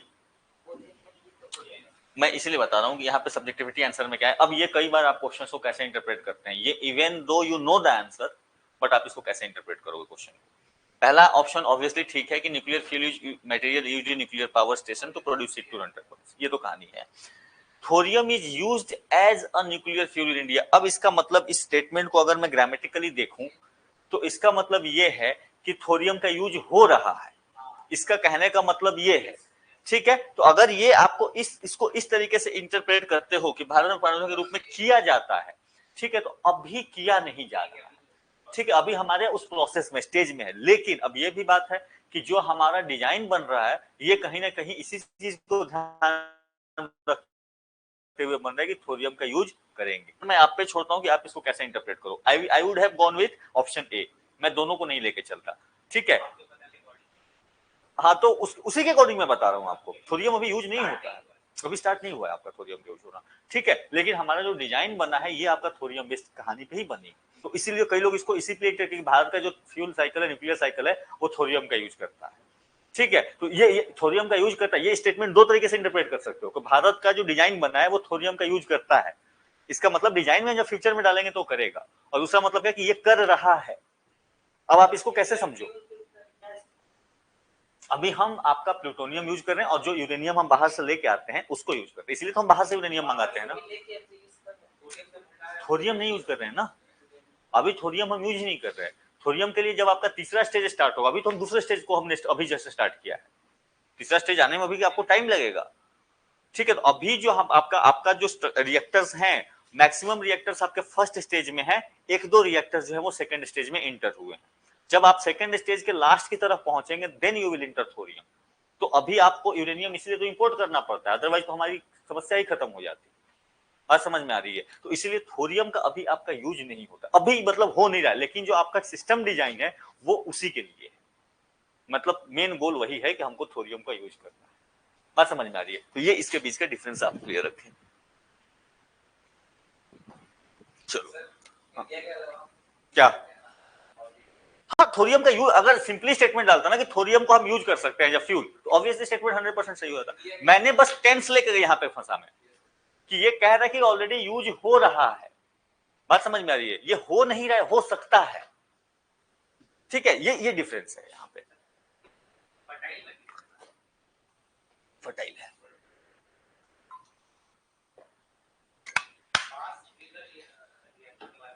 हाँ जी, फास्ट ब्रीडर रिएक्टर्स जो होते हैं पहली चीज की ब्रीड करते हैं, यानी जितना आप फ्यूल डालोगे उससे ज्यादा फ्यूल ये क्या करेंगे, आपको प्रोड्यूस करके देंगे। ठीक है, दूसरा कि फास्ट यहाँ का जो आपका न्यूट्रॉन्स का मूवमेंट है वो क्या हो रहा है, फास्टर हो रहा है। दोनों को मिला के आपने बनाया फास्ट ब्रीडर रिएक्टर्स। तो थोरियम 232 जब डालोगे तो थोरियम 232 और साथ में आप यूरेनियम डाल रहे हो थोड़ा सा, या प्लूटोनियम डाल रहे हो, तो इसमें क्या हो रहा है कि मान लो आपने यहां से जैसे देखो ये मान लो यूरेनियम है, मैंने डाला यूरेनियम 235 साथ में, जस्ट इसमें भी आप यूज कर सकते हो, और यूरेनियम 238 डाला जस्ट फॉर एग्जांपल। अब क्या होगा यहाँ से कि ये रिएक्शन में भेजूंगा फास्ट ब्रीडर रिएक्टर में, और जैसे ही फास्ट ब्रीडर रिएक्टर में यहाँ पे डाला तो अब क्या होगा कि जो आपका यूरेनियम 235 था, आपका फ्यूल तो यही है, एक्चुअल फ्यूल तो यही है ना। अब मान लो ये फ्यूल आपको क्या दे देगा, ये फ्यूल आपको एनर्जी दे देगा, एनर्जी प्रोवाइड कर देगा। और ये जो यूरेनियम 238 है ये क्या हो जाएगा, ये कन्वर्ट हो जाएगा प्लूटोनियम 239 में। यानी कि अब और ये प्लूटोनियम 239 जो है ये खुद फ्यूल का काम कर सकता है। तो यहां से आपने ये फ्यूल डाला था और आपने एक्स्ट्रा फ्यूल क्या कर लिया, प्रोड्यूस कर लिया। इसको अगर आप चाहो तो नाउ अगर ये आपका यूरेनियम 235 खत्म हो जाए तो अब जो यहाँ से प्लूटोनियम 239 खत्म हुआ है उसके जगह पे इसको फीड कर सकते हो। तो इसीलिए इसको ब्रीडर रिएक्टर कहा जाता है कि जितना फ्यूल यूज कर रहा है उतना प्रोड्यूस भी कर रहा है। बात समझ में आती है? तो इसी को ब्रीडर रिएक्टर कहते हैं। फास्ट का मतलब सिंपल ये, यहाँ पे जो न्यूट्रॉन्स का मूवमेंट है वो फास्टर है। ठीक है,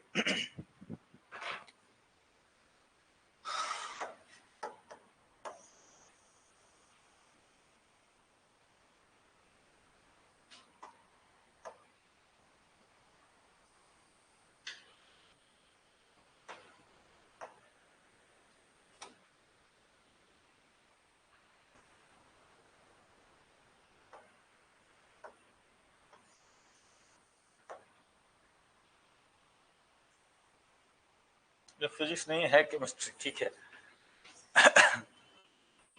क्योंकि नाम में लिखा हुआ केमिस्ट्री चैप्टर 1 या चैप्टर 2 था कुछ, फिजिकल एंड केमिकल चेंज। नहीं, आसान सवाल यहां से आते हैं। हाँ जी बताएं, पहला आप ट्राई करें। यहाँ पे physical change, chemical change, natural change and biological change, क्या डिफरेंस है फिजिकल एंड केमिकल चेंज के? मतलब वही चीज प्राप्त हो सकता है। केमिकल चेंज में एक बार हो गया जैसे बर्न का फोन तो दोबारा नहीं प्राप्त। केमिकल चेंज में नया प्रकार का फॉर्मेशन होता है, इरिवर्सिबल होता है और किसी भी फिजिकल प्रोसेस से उसको दोबारा प्राप्त नहीं किया जा सकता। हाँ, देखो फिजिकल और केमिकल में दो चीजें याद रखना। एक जो है कि जो चेंज हुआ है आप उसको अगर रिवर्स करना चाहते हो तो फिजिकल प्रोसेस से आप उसको नहीं चेंज कर सकते। जो अगर वो केमिकल चेंज होगा तो फिजिकल चेंज होगा तो आप फिजिकली उसको चेंज लेके आ सकते हो। दूसरा कि जो आपका केमिकल चेंज होता है उसमें केमिकल ट्रांसफॉर्मेशन हो जाता है, केमिकल लेवल पे काम हो रहा है, यानी उसका स्ट्रक्चर चेंज हो रहा है, केमिकल कंपोजिशन बदल रही है वो। सो दैट इज द आपका केमिकल चेंज। जबकि आपका फिजिकल चेंज में केमिकल कंपोजिशन नहीं बदलती है, केमिकल कंपोजिशन सेम रहती है। बात समझ में आ रही है? वहां पे आप निकाल के देखोगे तो आपका जो सिस्टम है वो जैसा था वैसा ही पहले भी है। वो मिक्सचर भी अगर आपने बना भी दिया है तो बस मिक्स्ड हुआ है, वो आपका उसका कॉम्पोजिशन अंदर का चेंज नहीं हुआ है। दैट्स द आइडिया बिहाइंड आपका फिजिकल एंड केमिकल चेंज। अच्छा, नेचुरल एंड बायोलॉजिकल क्या होगा? जो नॉर्मली इन नेचर में आपको ऑब्जर्व करने मिल जाती है, ठीक है, और बायोलॉजिकल जो लाइफ प्रोसेस के साथ जो चेंज होते हैं, तो that is the biological change, आप उसको लिख सकते हो। चलो, हाँ जी, जैसे हम लोग हम ही लोग ग्रो कर रहे हैं ना।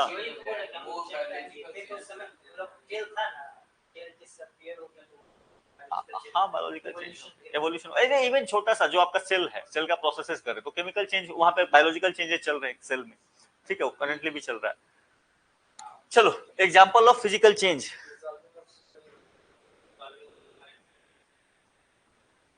देखो, हाँ जी, क्या लग रहा है?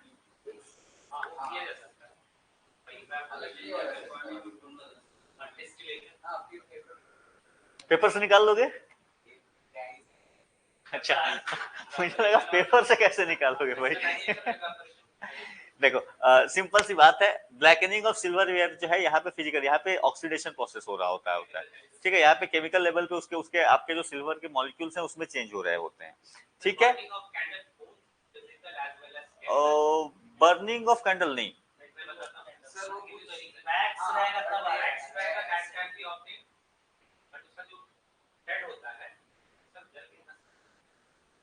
बात समझ में आई। तो इसीलिए देखो, फिजिकल चेंज, जैसे अब अगर कैम्फर जलाते हो तो वो सब्लिमेशन प्रोसेस में चला जाता है, लेकिन आप जलाते हो जैसे जैसे अब चलो कैंडल की बात करते हैं। कैंडल में आपका क्या होता है कि कैंडल में अगर धुआं निकल रहा है, ब्लैक स्मोक अगर निकल गया, तो that is the chemical change. धुआं निकला अगर कहीं भी कैंडल जलाने में, तो वो केमिकल चेंज हो गया, क्योंकि आपका CO2 प्रोड्यूस हो गया। CO2 प्रोड्यूस हो गया मतलब कार्बन रिएक्शन हुआ है, ऑक्सीजन यूज हुआ है, बर्निंग का प्रोसेस चला है। अगर धुआं नहीं निकलता, then it's just a physical change, उसका फॉर्म चेंज होगा। नहीं, फिर भी गलेगा। आप ओरिजिनल वैक्स बहुत कम मिलते हैं, जनरली यूज होते नहीं है कैंडल। अब आप सिंपली कैंडल ही यूज करो, ठीक है। तो यहाँ पे आप इसको ना ही यूज करें। अब ऐसा ही है कि कैसे बताऊं मैं इसको, हाँ, फिजिकल चेंज में लिखा रहता है। देखो देखो, इसीलिए मैं बता रहा हूँ, सिंपली इसको यही ध्यान रखना, अगर ये कहानी चल रही है कि वहां पे आपका जो वेक्स है, वेक्स की मात्रा आपके पास सेम मिल रही है, तो आप फिजिकल चेंज में जा रहे हो। अगर ऐसा है कि थ्रेड वगैरह है और वहां पे स्मोक निकल रहा है कैंडल के केसेस में, तो फिर that's become the chemical change, क्योंकि अगर स्मोक जैसे ही निकले, स्मोक निकलना ही अपने आप में बता देता है। तो इसीलिए आप बर्निंग ऑफ वेक्स कहीं पे लिखा हो, ठीक है, वेक्स कहीं पे यूज हुआ है टर्म, तो फिर आप उसको फिजिकल चेंज मान के चलो। कैंडल लिखा है तो थोड़ा सा सतर्क होकर देखना, और थोड़ा सा क्वेश्चन को ध्यान करके ये किस फॉर्म में, डायरेक्शन में जा रहा है। हाँ जी, नहीं बोथ नहीं पूछेगा, ऐसे थोड़ी। अब फिर तो डाउट, फिर तो हंगामा होने वाली बात हो जाएगी ना। आप दोनों ही ऑप्शन डालोगे तो आप ही से, उन्हीं से पूछा जाएगा, भाई आप ही बताओ क्या है, ठीक है। हाँ जी, अरे देखो, इंटरव्यू में आपका नॉलेज नहीं चेक किया जाता है, सबसे पहली चीज ये जान।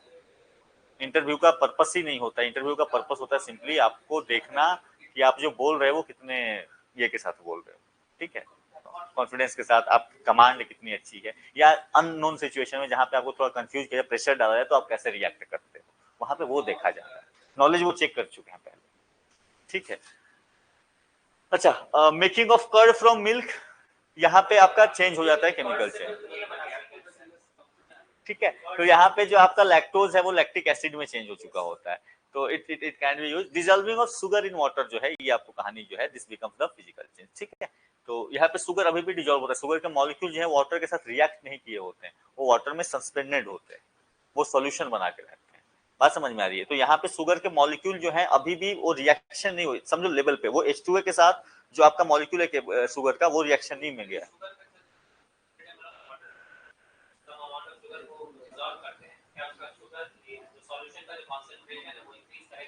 सोल्यूशन का ये टर्म नहीं, रुको, ये अपने आप में सवाल जो है थोड़ा अजीब हो गया। हाँ, अब ये इसके लिए एग्जैक्ट डेटा आपको लेके आना पड़ेगा।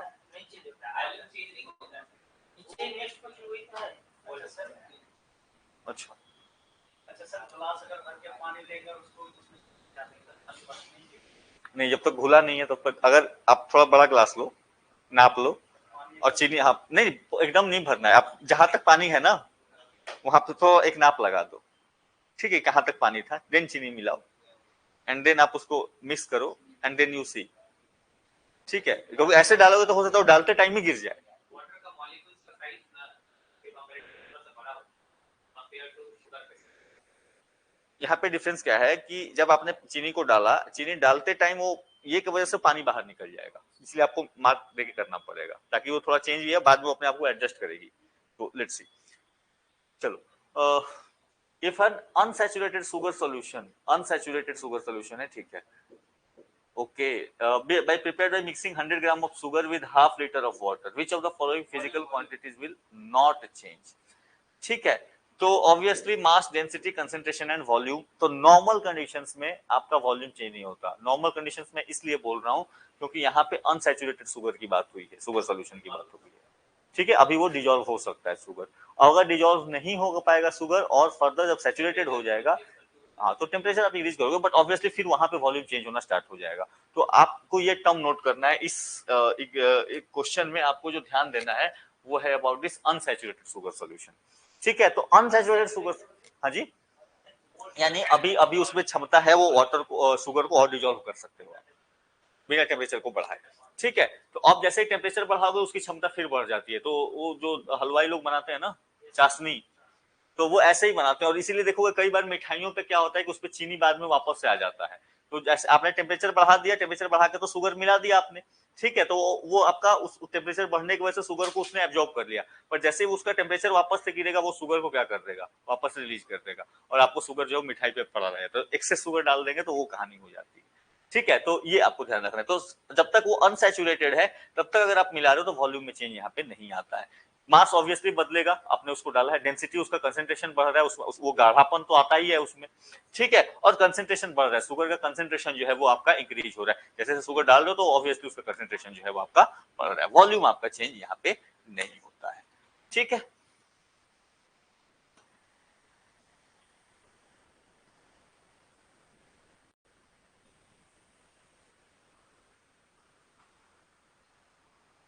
ओके, सॉफ्टनिंग ऑफ वेजिटेबल्स में केमिकल चीज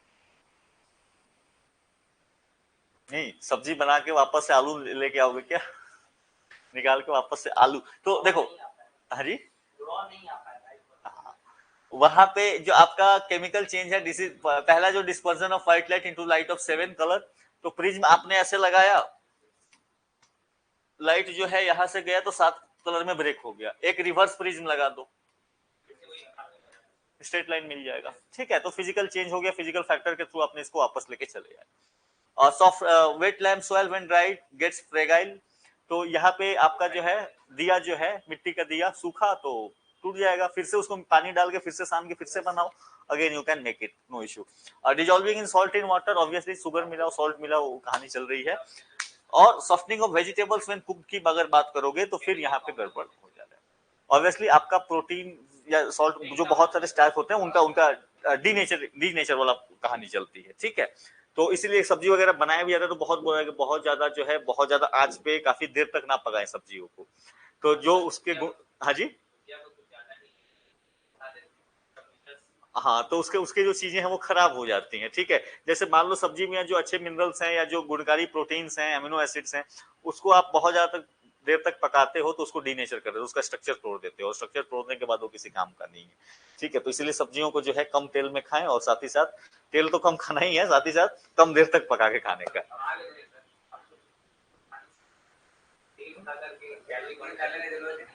नहीं देखो जो बर्न कर ले रहा है उसकी समस्या ही नहीं है, अच्छा बॉयल फ्री बन जा रहा है, बॉयल तो और अच्छा है, बॉयल तो और अच्छा है, ठंड का दिन आ रहा है, बॉयल सब्जी खाओ, आराम से सूप पियो, सब्जी खाओ, हाँ वही बोल रहा हूँ प्योर सब, बिल्कुल बिल्कुल ऐसे देख ली जैसे कि किसी और ग्रह से आए हो ऐसे चलो कोई नहीं, और ये आजकल टेक्निक काफी चल भी रही है क्योंकि ये समस्याएं बढ़ रही है, बॉयल करके, देखो सही बात, देखो कोई भी चीज एक्सट्रीम में नहीं जाना चाहिए, अदरवाइज हो नहीं पाएगा।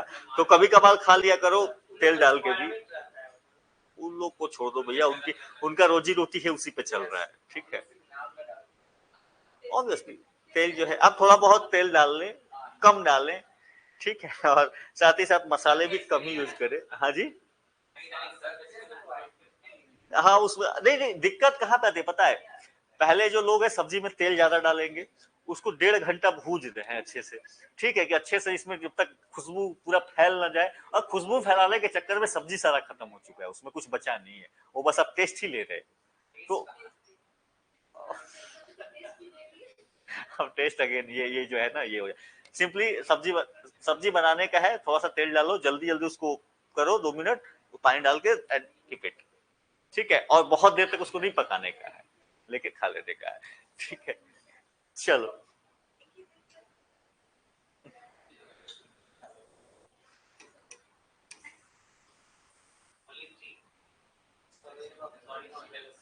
which of the following are the example of chemical change?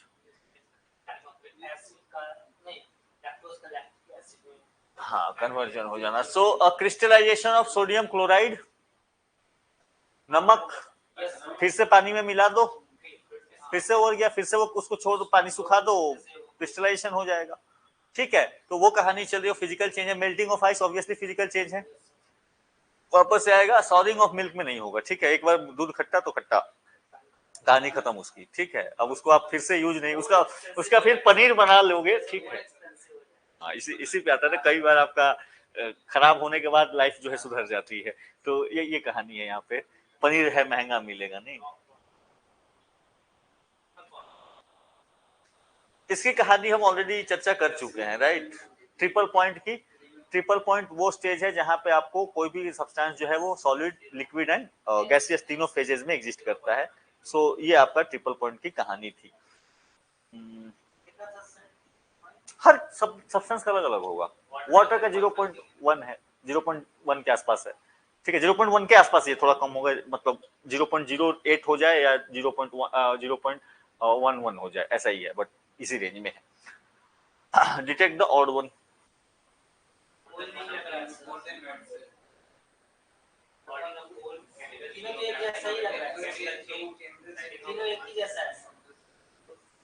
So ripening of fruit chemical change है, ऑब्वियसली इसमें तो कोई समस्या ही नहीं है, ठीक है।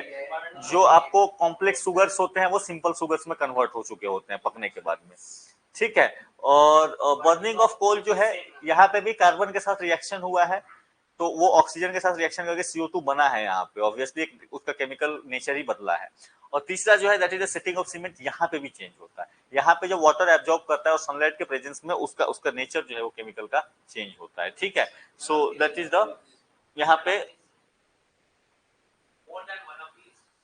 डिटेक्ट द ऑड वन है तो नन ऑफ दीज लेके जाओगे, ये ऑप्शन मुझे लगता है गड़बड़ तरीके से डाल दिया इन्होंने, हालांकि यहाँ पे करना है तो ऑड वन कोई नहीं है, नन ऑफ दीज लेके जाओ, ठीक है, ठीक है।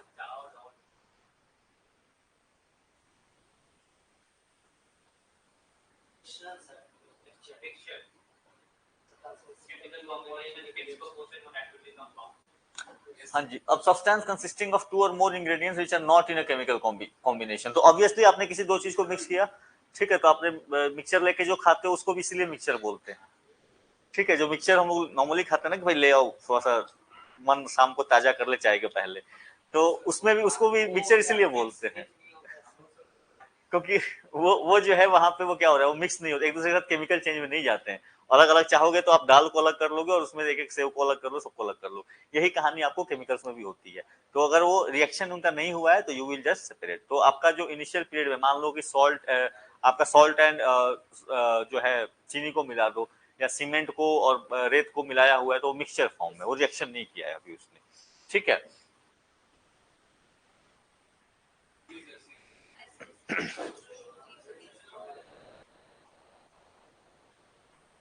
अच्छा असर्शन कहाँ है, अच्छा असर्शन वहां पे, a solution of table salt in a glass of water is homogeneous, correct. Homogeneous क्या होगा, जो सस्पेंशन होते हैं, तो सस्पेंशन होते हैं तो सस्पेंशन होमोजीनियस होते हैं, यानी आपने उसमें नमक मिलाया है या चीनी मिलाया है, आप किसी भी कोने से उसको निकालो, किसी भी एरिया से उसको निकालोगे, तो उसमें जो रेशियो होगा ऑफ द वाटर एंड जो भी आपका कंपोनेंट है सॉल्यूट एंड सॉल्वेंट का, वो दोनों क्या होगा, वो सेम होगा। तो हमेशा हर जगह से दोनों सेम नहीं, मतलब कहीं से भी निकालोगे तो रेशियो आपको सेम होगा। दैट इज द आपको कहते हैं ऑफ अ होमोजीनियस, ठीक है।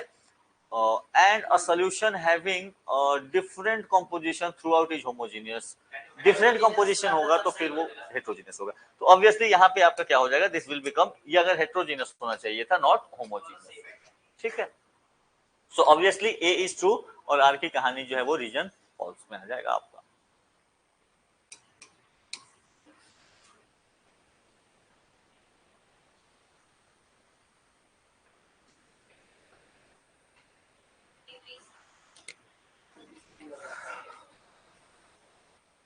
सो तीनों सी लग रहा है।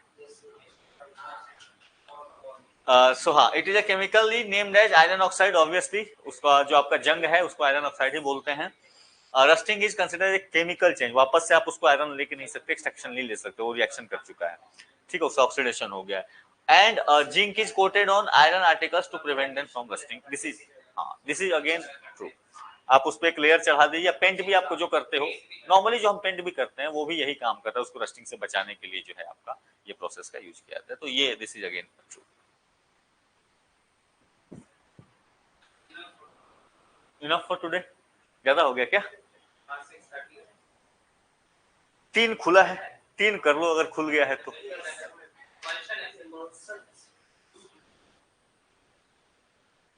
इमल्शन क्या होता है?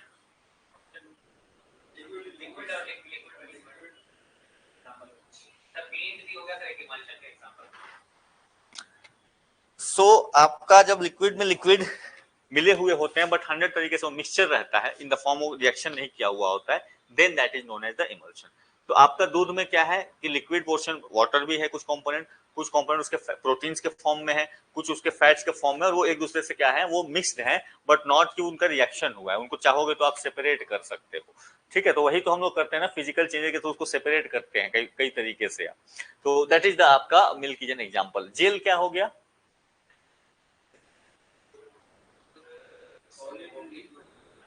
जेल सॉलिड इन, नहीं, सॉलिड इन लिक्विड,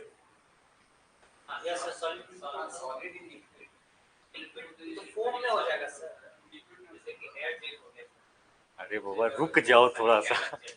हाँ बता बता बता, जेल क्या था, सॉलिड में लिक्विड था कि लिक्विड में सॉलिड था?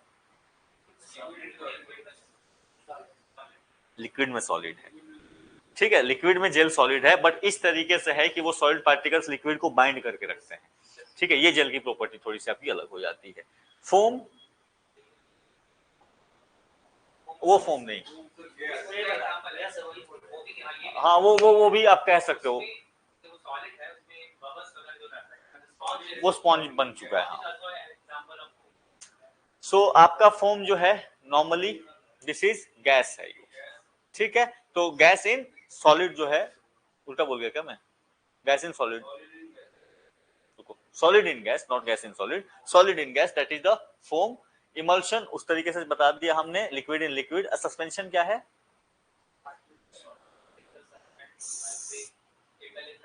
हाँ, सस्पेंशन में देखो, सस्पेंशन में और सॉल्यूशन में एक बेसिक डिफरेंस है। सॉल्यूशन जब आप मिक्सचर चीनी को मिला रहे हो तो वो होमोजीनस लिक्विड बन गया, सस्पेंशन में हेट्रोजीनस होता है, ठीक है। हर जगह बराबर नहीं रहता है, जैसे मिट्टी को मिलाओ पानी में तो वो सॉल्यूशन नहीं बनेगा, वो सस्पेंशन बन जाएगा, ठीक है।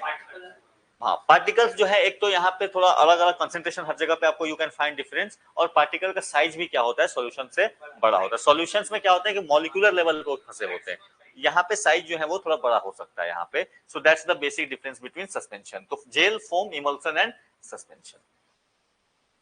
Which of these is not a colloid? हाँ जी, इनमें से कौन कोलॉइड नहीं है?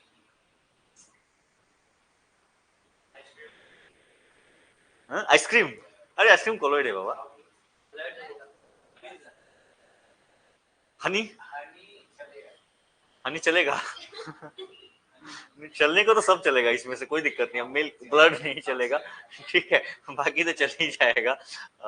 देखो हनी जो है, हनी एक सॉल्यूशन है and a super saturated solution है। सुपर सैचुरेटेड सॉल्यूशन का मतलब कि हाँ, वो एक तरीके से जैसे चीनी का घोल है वो वही है, नॉट चीनी का घोल एग्जैक्टली, बट उसी जिस तरीके से चीनी सस्पेंडेड है वाटर में, हनी भी कुछ उसी तरीके से है, बट सुपर सैचुरेटेड है। तो आप चीनी को ही बहुत ज्यादा पानी में मिला दो टेम्परेचर हाई करते करते, और फिर जब ठंडा होने लगे तो कैसा होगा, वो थोड़ा सा वो लस्सा टाइप बनना स्टार्ट हो जाता है। नहीं जमेगा नहीं, मतलब थोड़ा सा स्टार्टिंग में जब ठंडा हो रहा है उस प्रोसेस में वो कैसा रहेगा, वो स्टिकी रहेगा ना, स्टिकी टाइप का दिखेगा। हनी भी वही है, ठीक है, हनी भी सुपर सैचुरेटेड सॉल्यूशन बोलते हैं हनी को, this is a super saturated solution.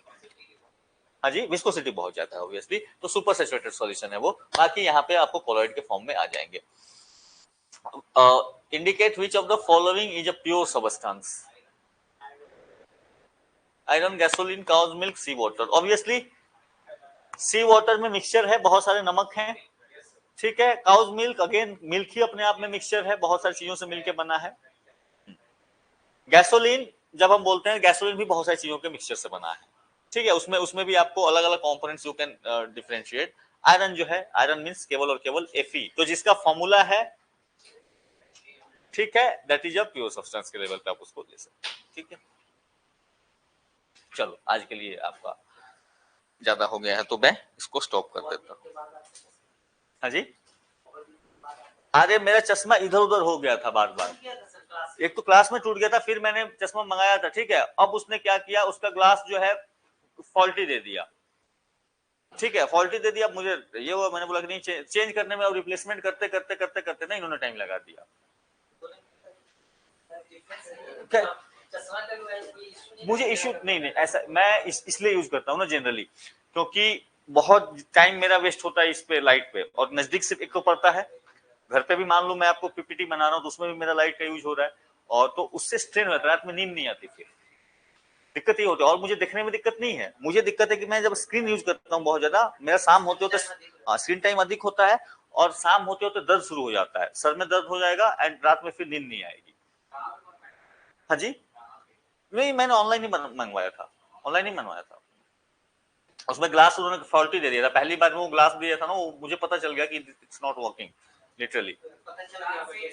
हाँ, जैसे मैंने लगा के देखा मुझे फील नहीं हो रहा, आई थॉट कि नहीं कुछ तो गड़बड़ है इसमें, ठीक है, वो ब्लू लाइट जो है वो कर नहीं रहा है ये, तो देन मैंने फिर चश्मा लिया। तो